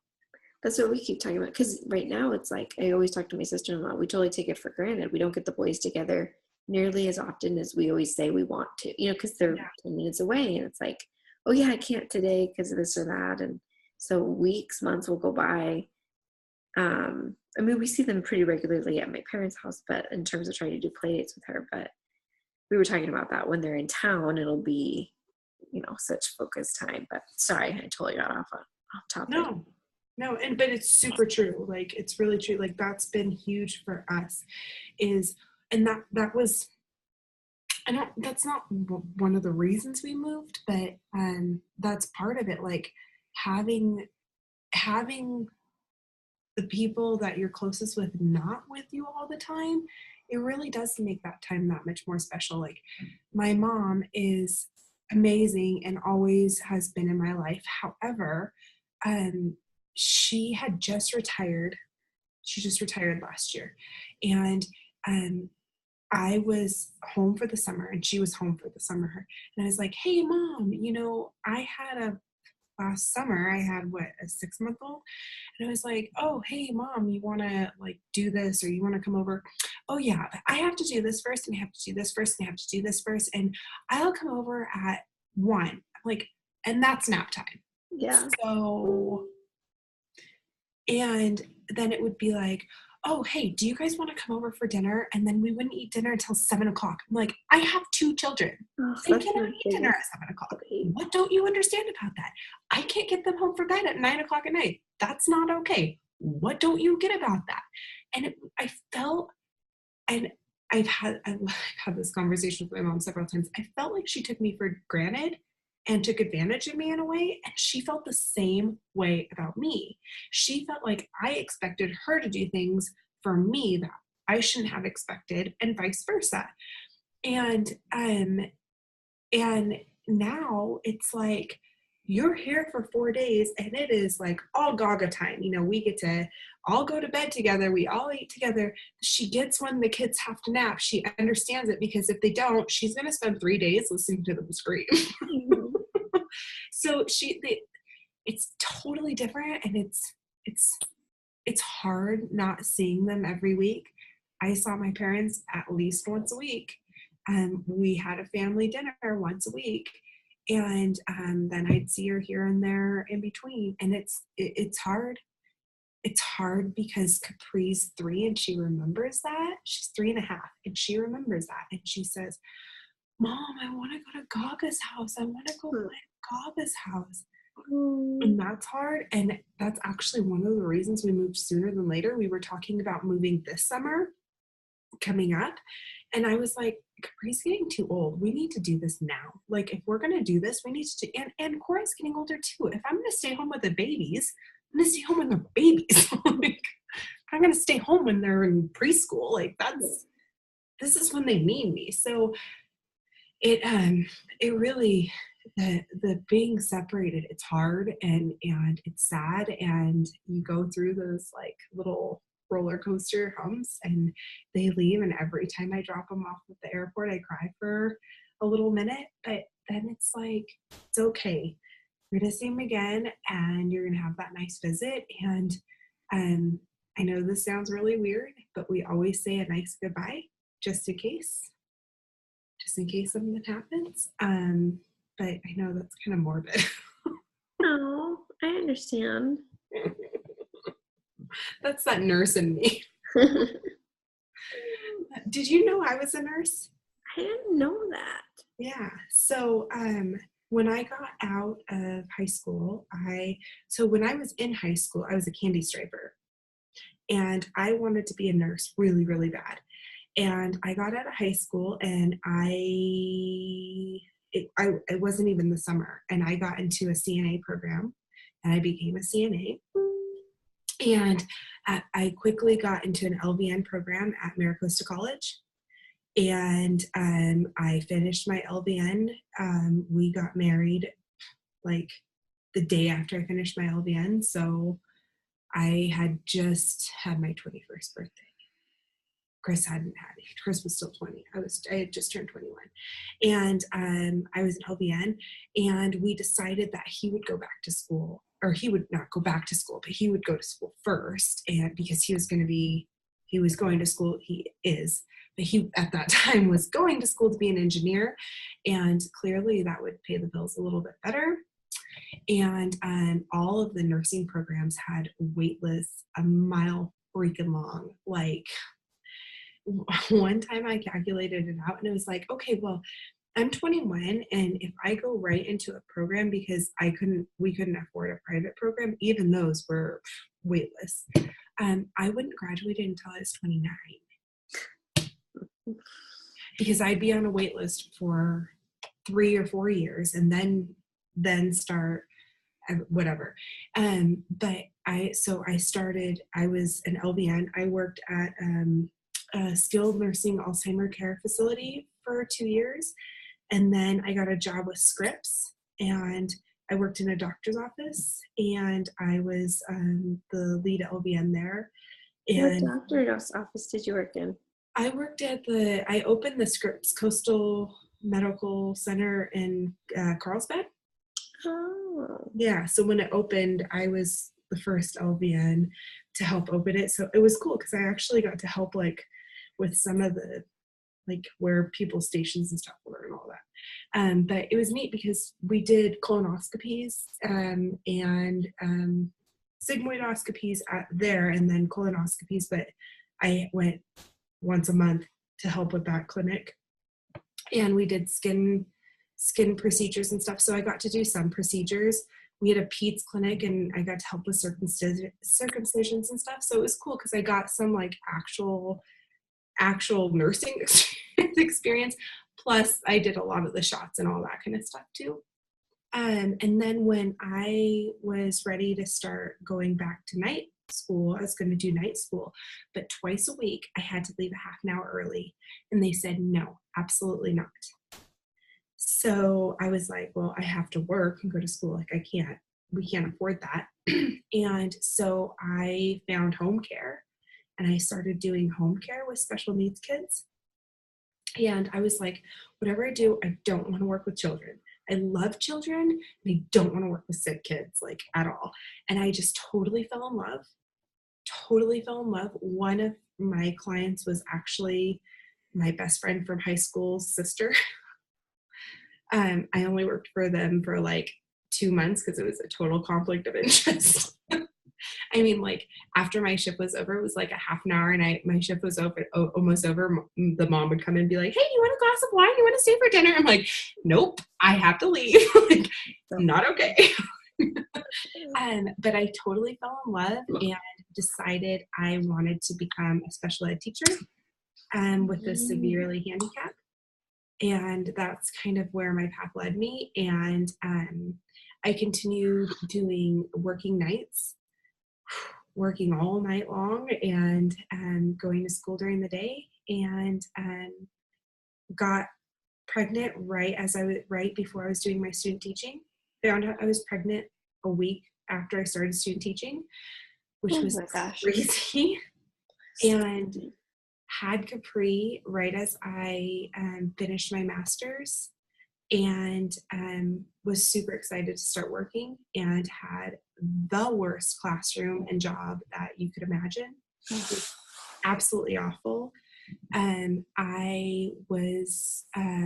It was a new program. It was for severely autistic kids, which sounded awesome. I mean, that was great, but they also had severe behaviors and severely aggressive behaviors. I came home every single day with bites and scratches and bruises, and it was super stressful, super stressful. Also, as a new teacher, you have to go through an induction program for 2 years.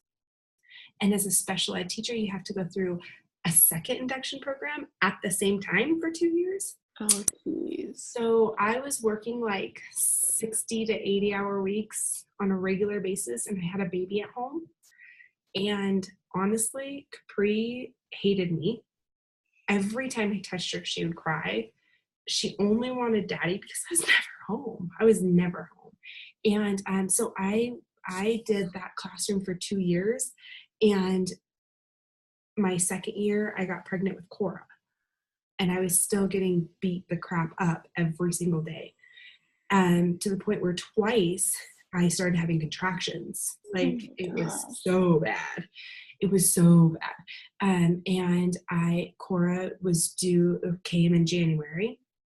And I was supposed to be back to work I was supposed to be back to work 6 weeks after. And I went to a postpartum group so that I could get it extended a little bit. And I ended up going back in April. But every single day before I went back, I cried my eyes out. Like, did not want to go back, not at all.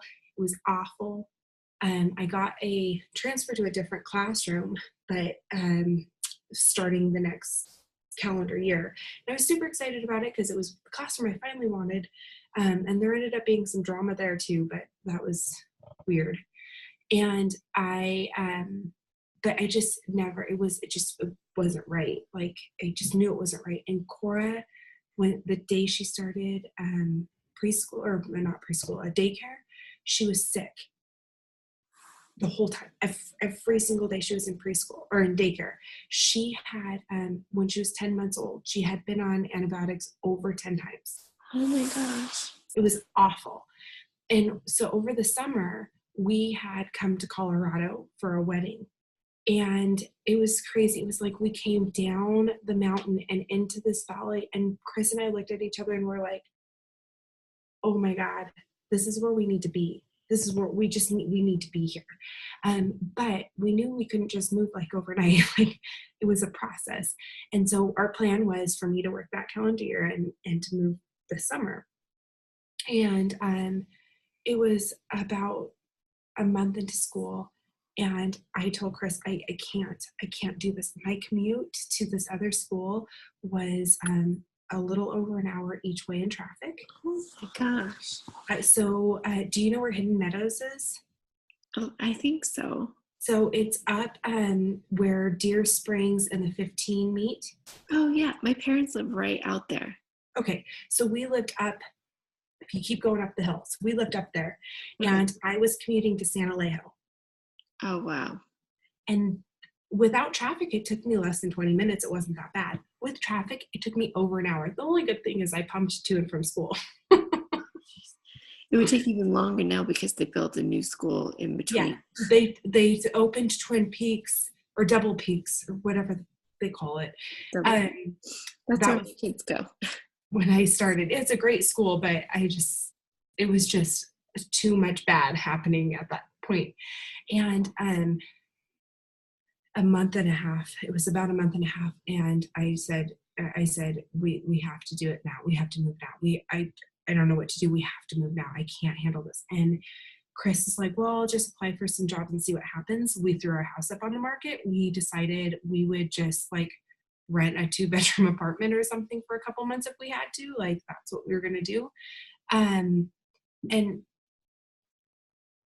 sorry, I just saw fireworks at my window. That's weird. Thursday night. Yeah, that was random. And we ended up moving out before we sold our house. Our house was in escrow for 2.5 months, which was another horrible story.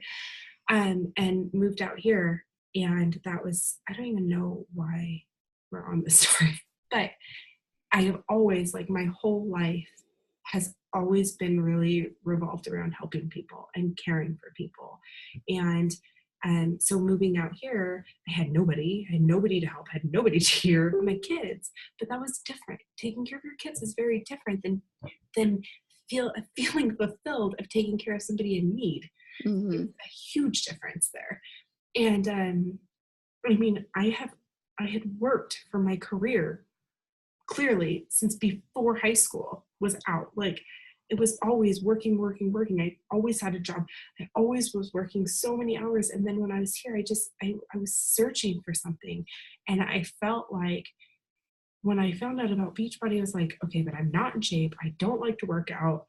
I hate protein shakes. They're gross.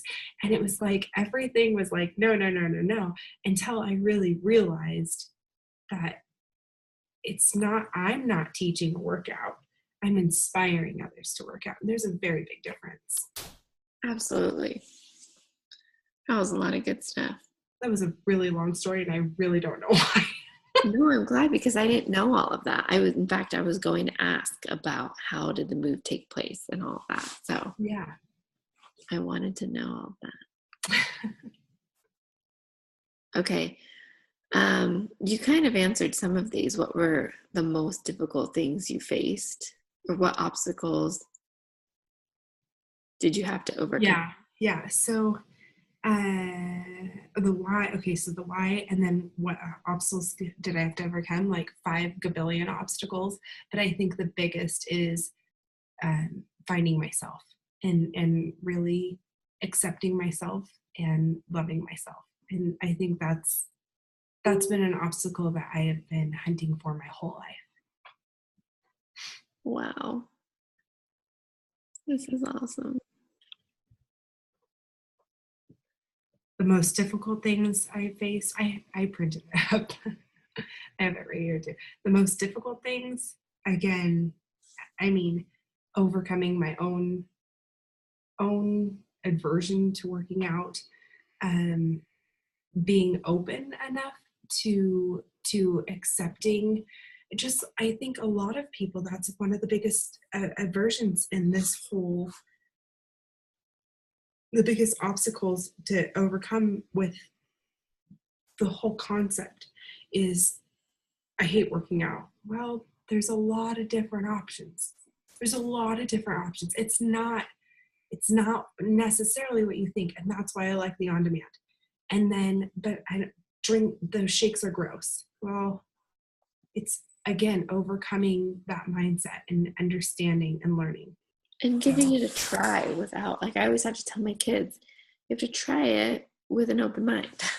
But then it's that, and this is what I hear, and this is what I totally understand. yeah, but I don't want to try it for $160. I don't want to try it for $200. Yeah. And then it's the, I get that. There is a money back guarantee. Just so you know, I don't want you to go there. I totally don't want you to go there. And if you're super like not wanting to do this, I'd rather not deal with that. So fine. But it's also that if you want to get to these goals and you're hitting all these, you're answering all these questions that are this point right here, why not try that? I mean, The other thing that I always add with Shakeology is if people, are not where they want to be and have shared enough with me that I can use this, that they've worked out in the past and that they eat pretty healthy and all these things, but they're still not where they want to be, then it's like dead ringer to Shakeology, because it gives me an opportunity to then share what Shakeology's done for me to maximize my results and be like, well, that's the missing piece. Like, I don't know if you noticed in the email that I send when you first become a challenger, I talk about like the 4 key components of success. And I talk about it in my post a lot. Every call to action has it worded some way because I truly believe that. So in my mind, when I'm trying to overcome somebody's objection, I figure out which of these 4 things are they lacking. If they're saying they've tried this and this and this, but they don't have, the community and the accountability, or yeah, saying, they eat well and they exercise, why would they want to be in my group? Then I point to Shakeology, So I feel like we have all the pieces of the puzzle and most right, people don't. So putting right, it all together for them, what right. lack of consistency. Well, then that's what I'm here for as your coach, is to keep you consistent, keep you on track. Right. Well, or just like my mom, who's like, well, I work out every day already. Well, and she has told me, because she's been doing it for a month now. Yeah, in 2 days it will be a month. And she has told me, she's like, I feel stronger because I haven't done weights that way before. Yeah, we do weights and jazzercise, but it's different. They said, yeah, mom, your muscles need to have different, oh, but they do different workouts. I'm like, okay, I can't say anything, but yes. Yeah. I know that's another thing that I talk about in private messages with people is the whole concept of muscle confusion. If you do the same thing all the time, if you go to the gym and you do the same circuit and you do the treadmill for 30 minutes every time you go, you're going to plateau. Your body's just going to get used to it. Go, well, this is cool. Yeah. And with what we have to offer, there's no reason to ever be at a plateau because there's hundreds of workouts you can do. Right. Well, and like, so one of the gyms we signed up for, they would give you like 3 personal training sessions or whatever. And so then you're doing exactly what they said, which is great. But now it's 6 months down the line, like you need to, it has to be different. It can't just be exactly what they said. And that's so freaking boring. Yeah. Oh my God, so boring. And anytime don't have a lot of experience going to personal trainers, but my brother has, my older brother. He would go for an hour, 2 hours, and they'd spend half the time talking. That's something that I talk about in my post a lot because I talk so much about, I don't have time to be doing this, but I find the time. So I'm always trying to think of other ways to say that. Yeah. You go to the gym with a friend, you're going to spend part of the time chit-chatting. You go work out with a personal trainer, they become a friend of yours, and in between things, you guys are chit-chatting. So Right. you're wasting time, whereas these are so time efficient. Right. Well, and if you think about it, when you're really in your workout, how much talking can you do? There's no time for talking. Well, it's not even there's no time, but if you're really getting your heart rate up and your breathing is up, if you're hitting the right zone, so of fitness, if you're hitting that right target heart rate zone, you should only be able to say 3 or 4 words. You should not be able to say a full sentence. Otherwise, your heart rate is not where it should be. Exactly. So if you're running on the treadmill, gabbing to your friend, that's great. I'm glad you're getting exercise, but that's not going to be an exercise that's going to change your body. Exactly. It's so true. All right. I think we're almost done. When was that first moment when someone gave you a compliment or acknowledged your transformation? This is actually a really good story. So I'm trying to think exactly when it was, but I remember vividly what happened. My husband was brushing his teeth like he always does. I was getting out of the shower and he was just doing his thing. And I think I dropped something and I picked it up and it was the noise. And he turned and looked at me and I picked it up and I stood up and he goes, wow, you look really good. And I mean, that was me butt naked in front of him. And not like I'm never butt naked in front of my husband, but just for him to almost look shocked that I looked that good, it made me feel really, really awesome. That's so cool. Yeah. And I think it was only like maybe I had just finished the first month, but I mean, I wasn't even fully noticing it yet. That's really cool. They say somebody else will notice it before you do. Oh yeah, totally. That's really cool. Yeah. Okay, what pisses you off? Like everything.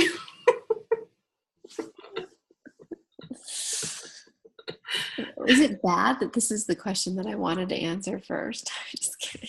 That's so funny. Oh my gosh. But I don't think I even understand this question. This question is hard for me because the things that piss me off right now, I feel like would be really hard to talk about because I feel like I would offend people. For example, I'm really got a burr up my butt lately about judgy moms. Like judgy moms for how you feed your kids, for how much screen time you give them or don't give them, for what you pack in their lunch at school, for, how much you read to them or don't read. Like I'm just have had it with the judgy mom thing. But I feel like I'm talking to certain judgy moms in my life who I actually love, but I think you get that a lot more with the preschool and the kindergarten and the school age crowd, because I don't feel that as much. I definitely felt it when the girls were in preschool and daycare. Like I felt it a lot more, but I will say one of the coolest things that has totally, like almost everything's been out the window. So here we're renting right now.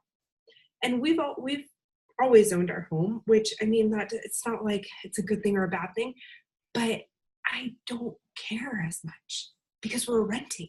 Mm-hmm. We have toys everywhere and I don't give a shit. I had in our last house, everything was where it went. It was all set up. It was set up for the long haul. I mean, it was set up because that's how we lived. Here I could give a crap. Toys are often all over the place. We have bookshelves that just have toys shoved in them and I don't care. And it's totally not me. It's totally not my personality. Usually everything's like all nice and neat and everything's all pretty and everything looks all pretty. But it's been really eye-opening to have this space that's not really my house. It's not decorated my way. It's not, I can't paint a wall. I can't really put up curtains. I can't really have a couple things on the walls, but not much because it's not my house. And in the living room, we have an open living room, kind of open living room, and then we have the dining room. And so they want you to have the couches like in an L, but it like blocks it off so you can't like quickly get in. We have our couches like this. So they're one on each side so you can just see right in. And so the toys are just everywhere. And it's like this big play zone. And we have a neighbor who I love to death and love her son. And they come over and play and they have the exact same floor print as we do. And she has her house set up the way it's supposed to be. And she has like the downstairs is all perfect and the playroom is upstairs and that's it. And she is so funny. I opened her pantry once to, she said, oh, it's in the pantry. And I'm like, everything was lined up and everything was labeled. And that kind of used to be me, not quite so much, but I had everything where it needed to be. And it is like freeing, totally freeing to be able to be like, not my house. I don't really care. Toys are everywhere, whatever. I mean, we clean up, but it's different. That's so me. I'm not the cleanest and I don't have things labeled in my pantry, but I do obsess over things around my house, like the toys, and I go through phases where I care and I want certain toys in certain bins, and then I don't care. Yeah. But yeah, it really has been nice not having to hear a lot of that. But I don't know. It's funny because Chris and my parents say I get pissed off really easy about everything. And I think I'm so easygoing and I don't care about anything. You should post about that. Like, how do you perceive yourself, and how does your spouse perceive yourself? Right? Oh my gosh. So there was this one thing that this little quote that I read once that said, if you don't think you have a crazy person in your family, you're the crazy person. Oh my gosh. Okay, so you know how they talk about making it funny? People are on there to be entertained. That could be a really funny topic we could talk about. Yeah, but I don't know. I mean, my kid's whining, that pisses me off. Yeah, that pisses me off. God, we're in a new phase right now of whining. Like the last 2 days, it's been so whiny. I'm like, Capri or Cora? both. So, well, the reason I asked is because, well, Corbin's 4.5, not 3.5, but he's my whiny one lately where I'm like, dude. yes. So Capri just started like the super whiny phase, but then Cora started the screaming phase. Mm. So if anybody takes anything from her, she just screams at the top of her lungs. And I'm like, oh my God, kid, like seriously stop. And then her screaming causes Capri to whine. And I'm like, okay, can we, like, this is not fun at all. Like, let's stop this phase. But I don't know, things don't piss me off that easy. Like my husband, like you get in the car and he's so pissed off about all the drivers. I don't really care. I don't know. I get kind of anal about things sometimes, but I don't know. I don't think that much pisses me off. Okay. What keeps you up at night? Everything. Oh, that's something that I've really truly noticed. I used to have such bad insomnia, like so bad. Oh my God. And it's so crazy. All the fatigue and stuff that I couldn't sleep. Like it's like this circle of stupidness that doesn't make any sense. I will say that Shakeology and the workouts have made me sleep so amazingly better at night. So amazingly better. That's not something you hear all the time. That's cool. It's awesome. Like I lay down and so we used to like, we are that family that has a TV in our room. Oh, we do too. The judgy moms. That's what I'm saying. I can't stand it. We like TV a lot, and I do. I totally like TV a lot. And well, I can't watch adult shows with my kids running around. No. And what am I going to do? Sit downstairs and watch a show sitting all nice. And when I'm ready for bed and I just want to relax and be in my jammies. I want to go like this. Click. Right. Exactly.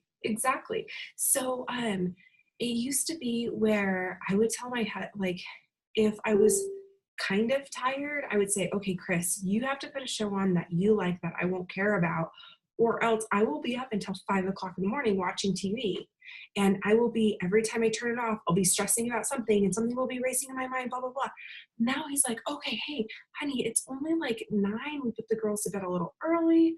And got everything done downstairs. So you want to watch a show? Like, let's watch that. Let's catch up on whatever that show is that we're watching. And he turns it on and I am snoring. And it is amazing. It is phenomenal to be able to sleep so much better. So much better. So cool. But the things that keep me up at night, like everybody else, I mean, stressing about the world, stressing about the world we live in, and I will not get political, but stressing about the world we live in, stressing about money, stressing about what I have to do. I have resorted to keeping a pad of paper and a pen by my bed so I can just write it down so I'm not stressing about it. Okay, what I have to remember this, I have to remember this. I mean, I'm a list maker and stressing about that and just going through all those little things in your head. And I'm not a super worrier per se, but it's more like what I have to do and everything's going to pile up and I have to do this and I have to do that and I have to do this and I have to do that. But I will say right now that it's crazy awesome that I have been sleeping so for the last 2.5, almost 3 months, so much better. Crazy better. My husband's even said some things about it. Love it. Yeah. That's awesome. Okay, what accomplishments have given you a sigh of major relief?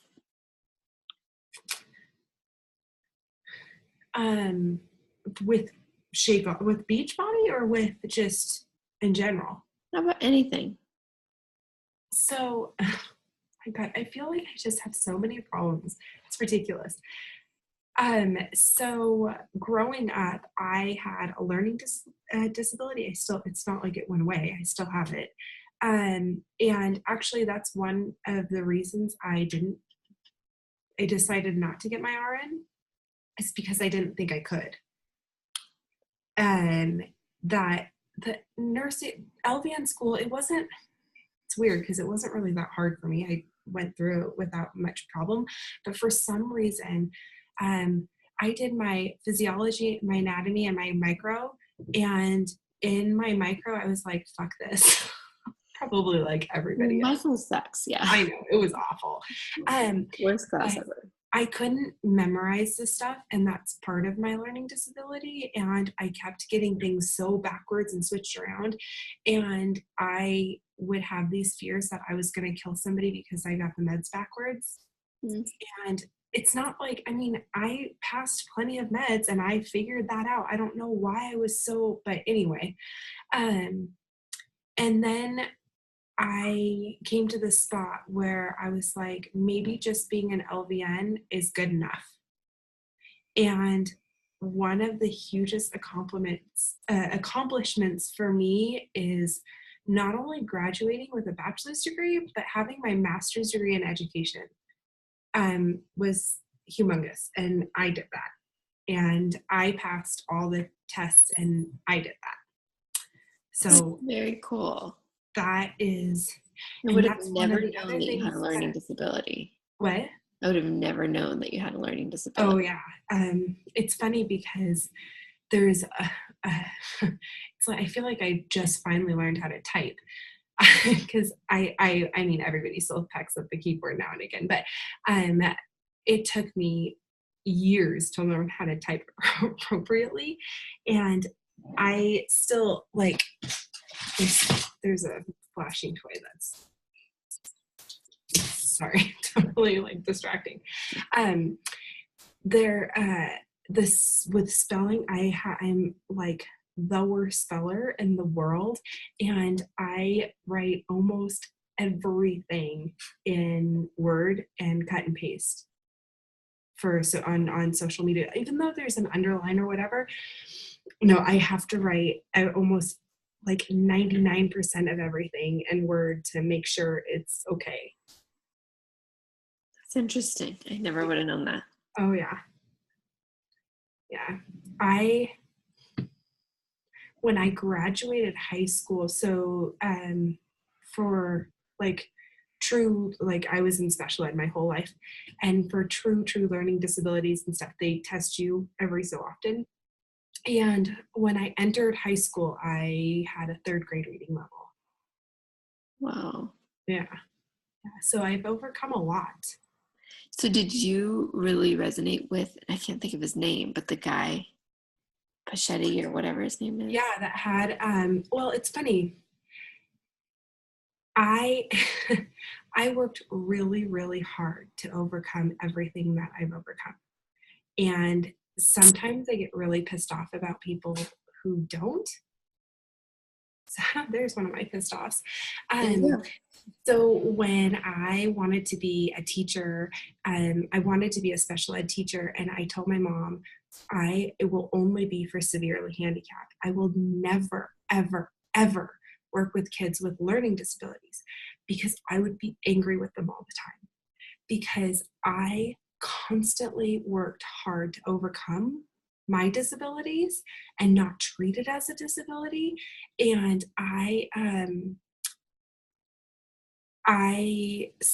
was supposed in school, I was supposed to be in certain classes and certain cycles, and I refused because I didn't want people knowing I had a disability. I didn't want to be in a separate group. I didn't want to be sticking out. I had provisions in my education, especially in my younger years, where I could have a reader read me certain tests if they weren't about reading, and I could have extra time on tests, and I wouldn't have a reader read it to me. And I learned to circle those questions, and I had understandings with teachers that I could come in after school when nobody else knew about it, and I could have the reader read it to me then, but not during the test, because it was my self-esteem. It was really hard on my self-esteem, and I think I've always been really hard on myself, and that's always been something why I've never loved myself. And graduating, college, that I did that. Like, I graduated college. And so when I hear, oh, well, I didn't even graduate high school, I'm like, dude, get off your high horse and go fuck up and figure it out. Go get your GED. Like, that is not an excuse. I worked my ass off. Oh my God, I worked every weekend. I didn't get to go out and play. I had to work. My play was to practice constantly the things that came easy to everybody else. And I mean, after school, I went to tutoring when I was like in second grade, because I didn't understand it. I wasn't there, and I needed that practice.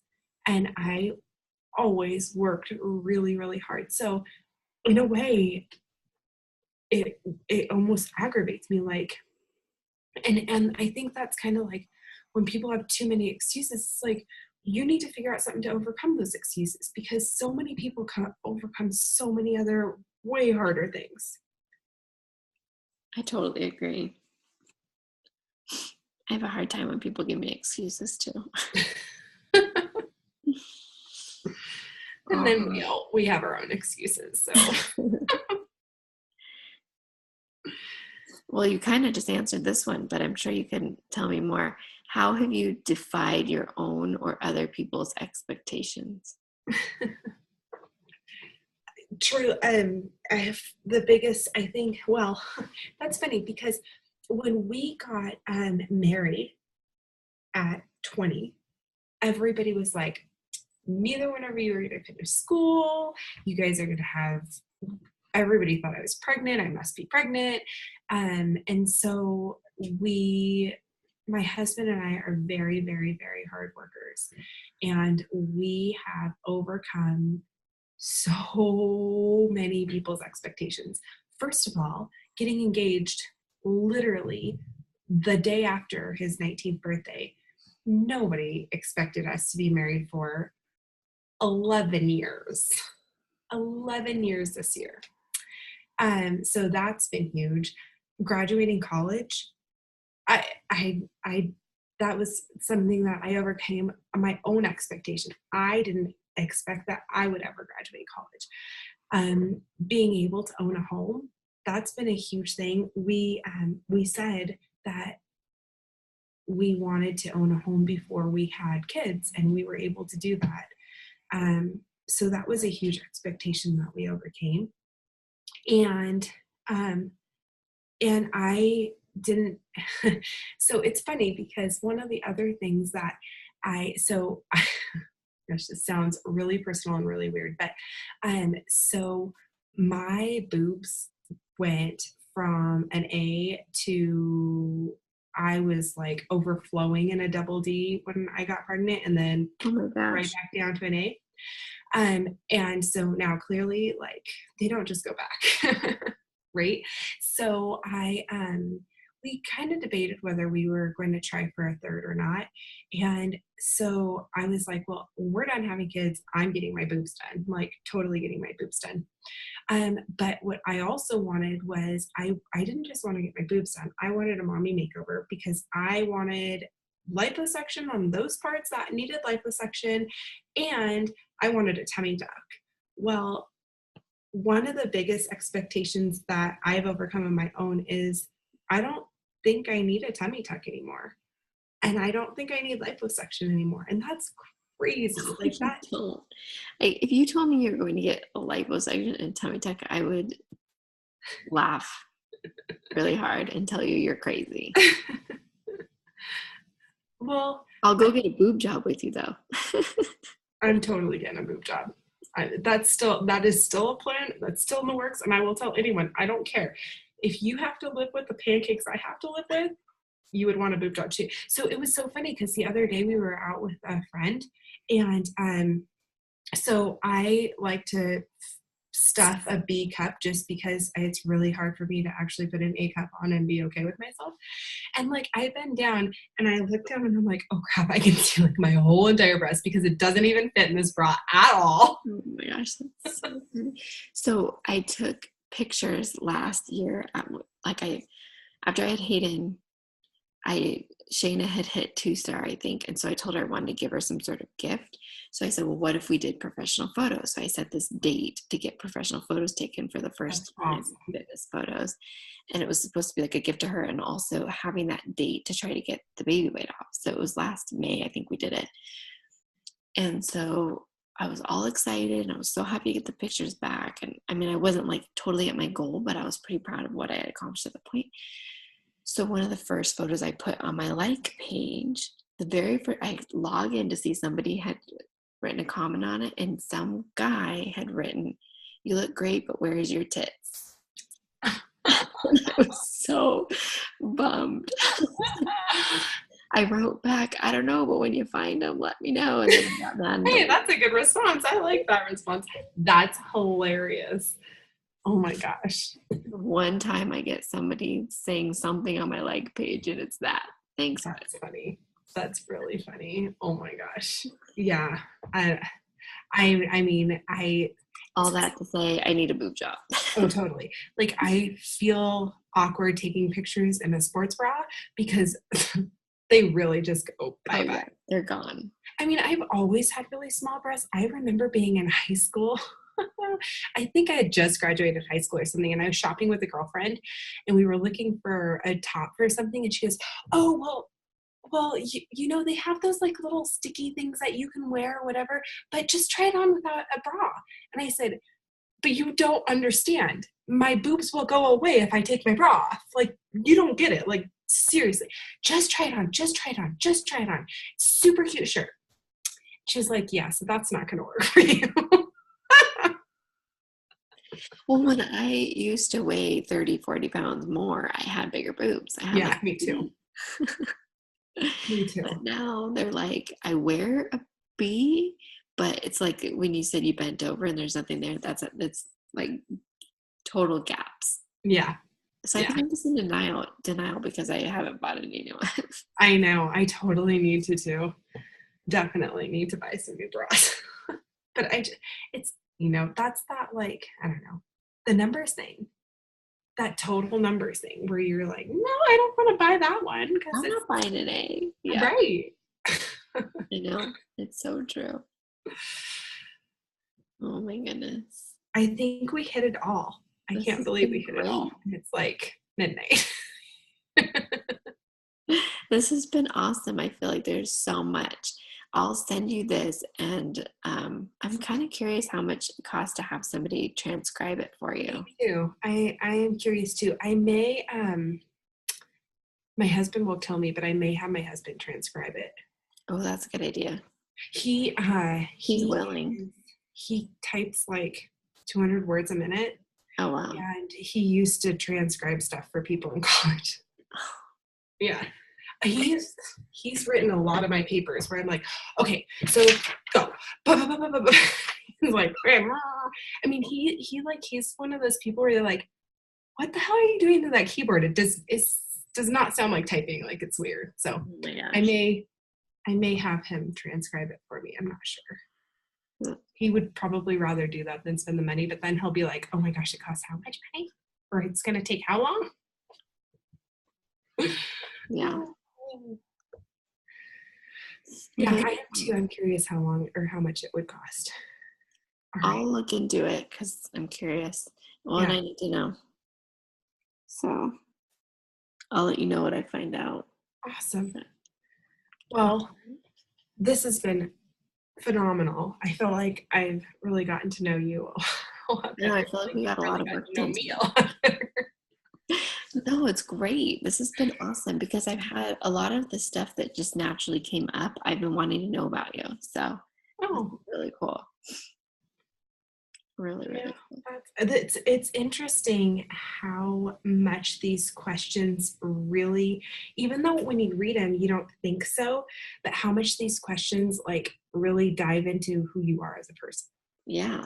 Well, they're so open-ended. It makes you think of other things and Yeah. really Well, cool. and I really tried to let everything go. Like, You did great. thank you. You really did. Okay, I have to pee so bad. I'm gonna pee my pants. I know. I gotta go to bed. I'm tired. It literally is midnight here, so I probably should go to You're bed really before tired. monkeys wake up. Oh my gosh. All right. Well, I will talk to you in the morning. Awesome. Thank you so much. You're welcome. Good night. Good night.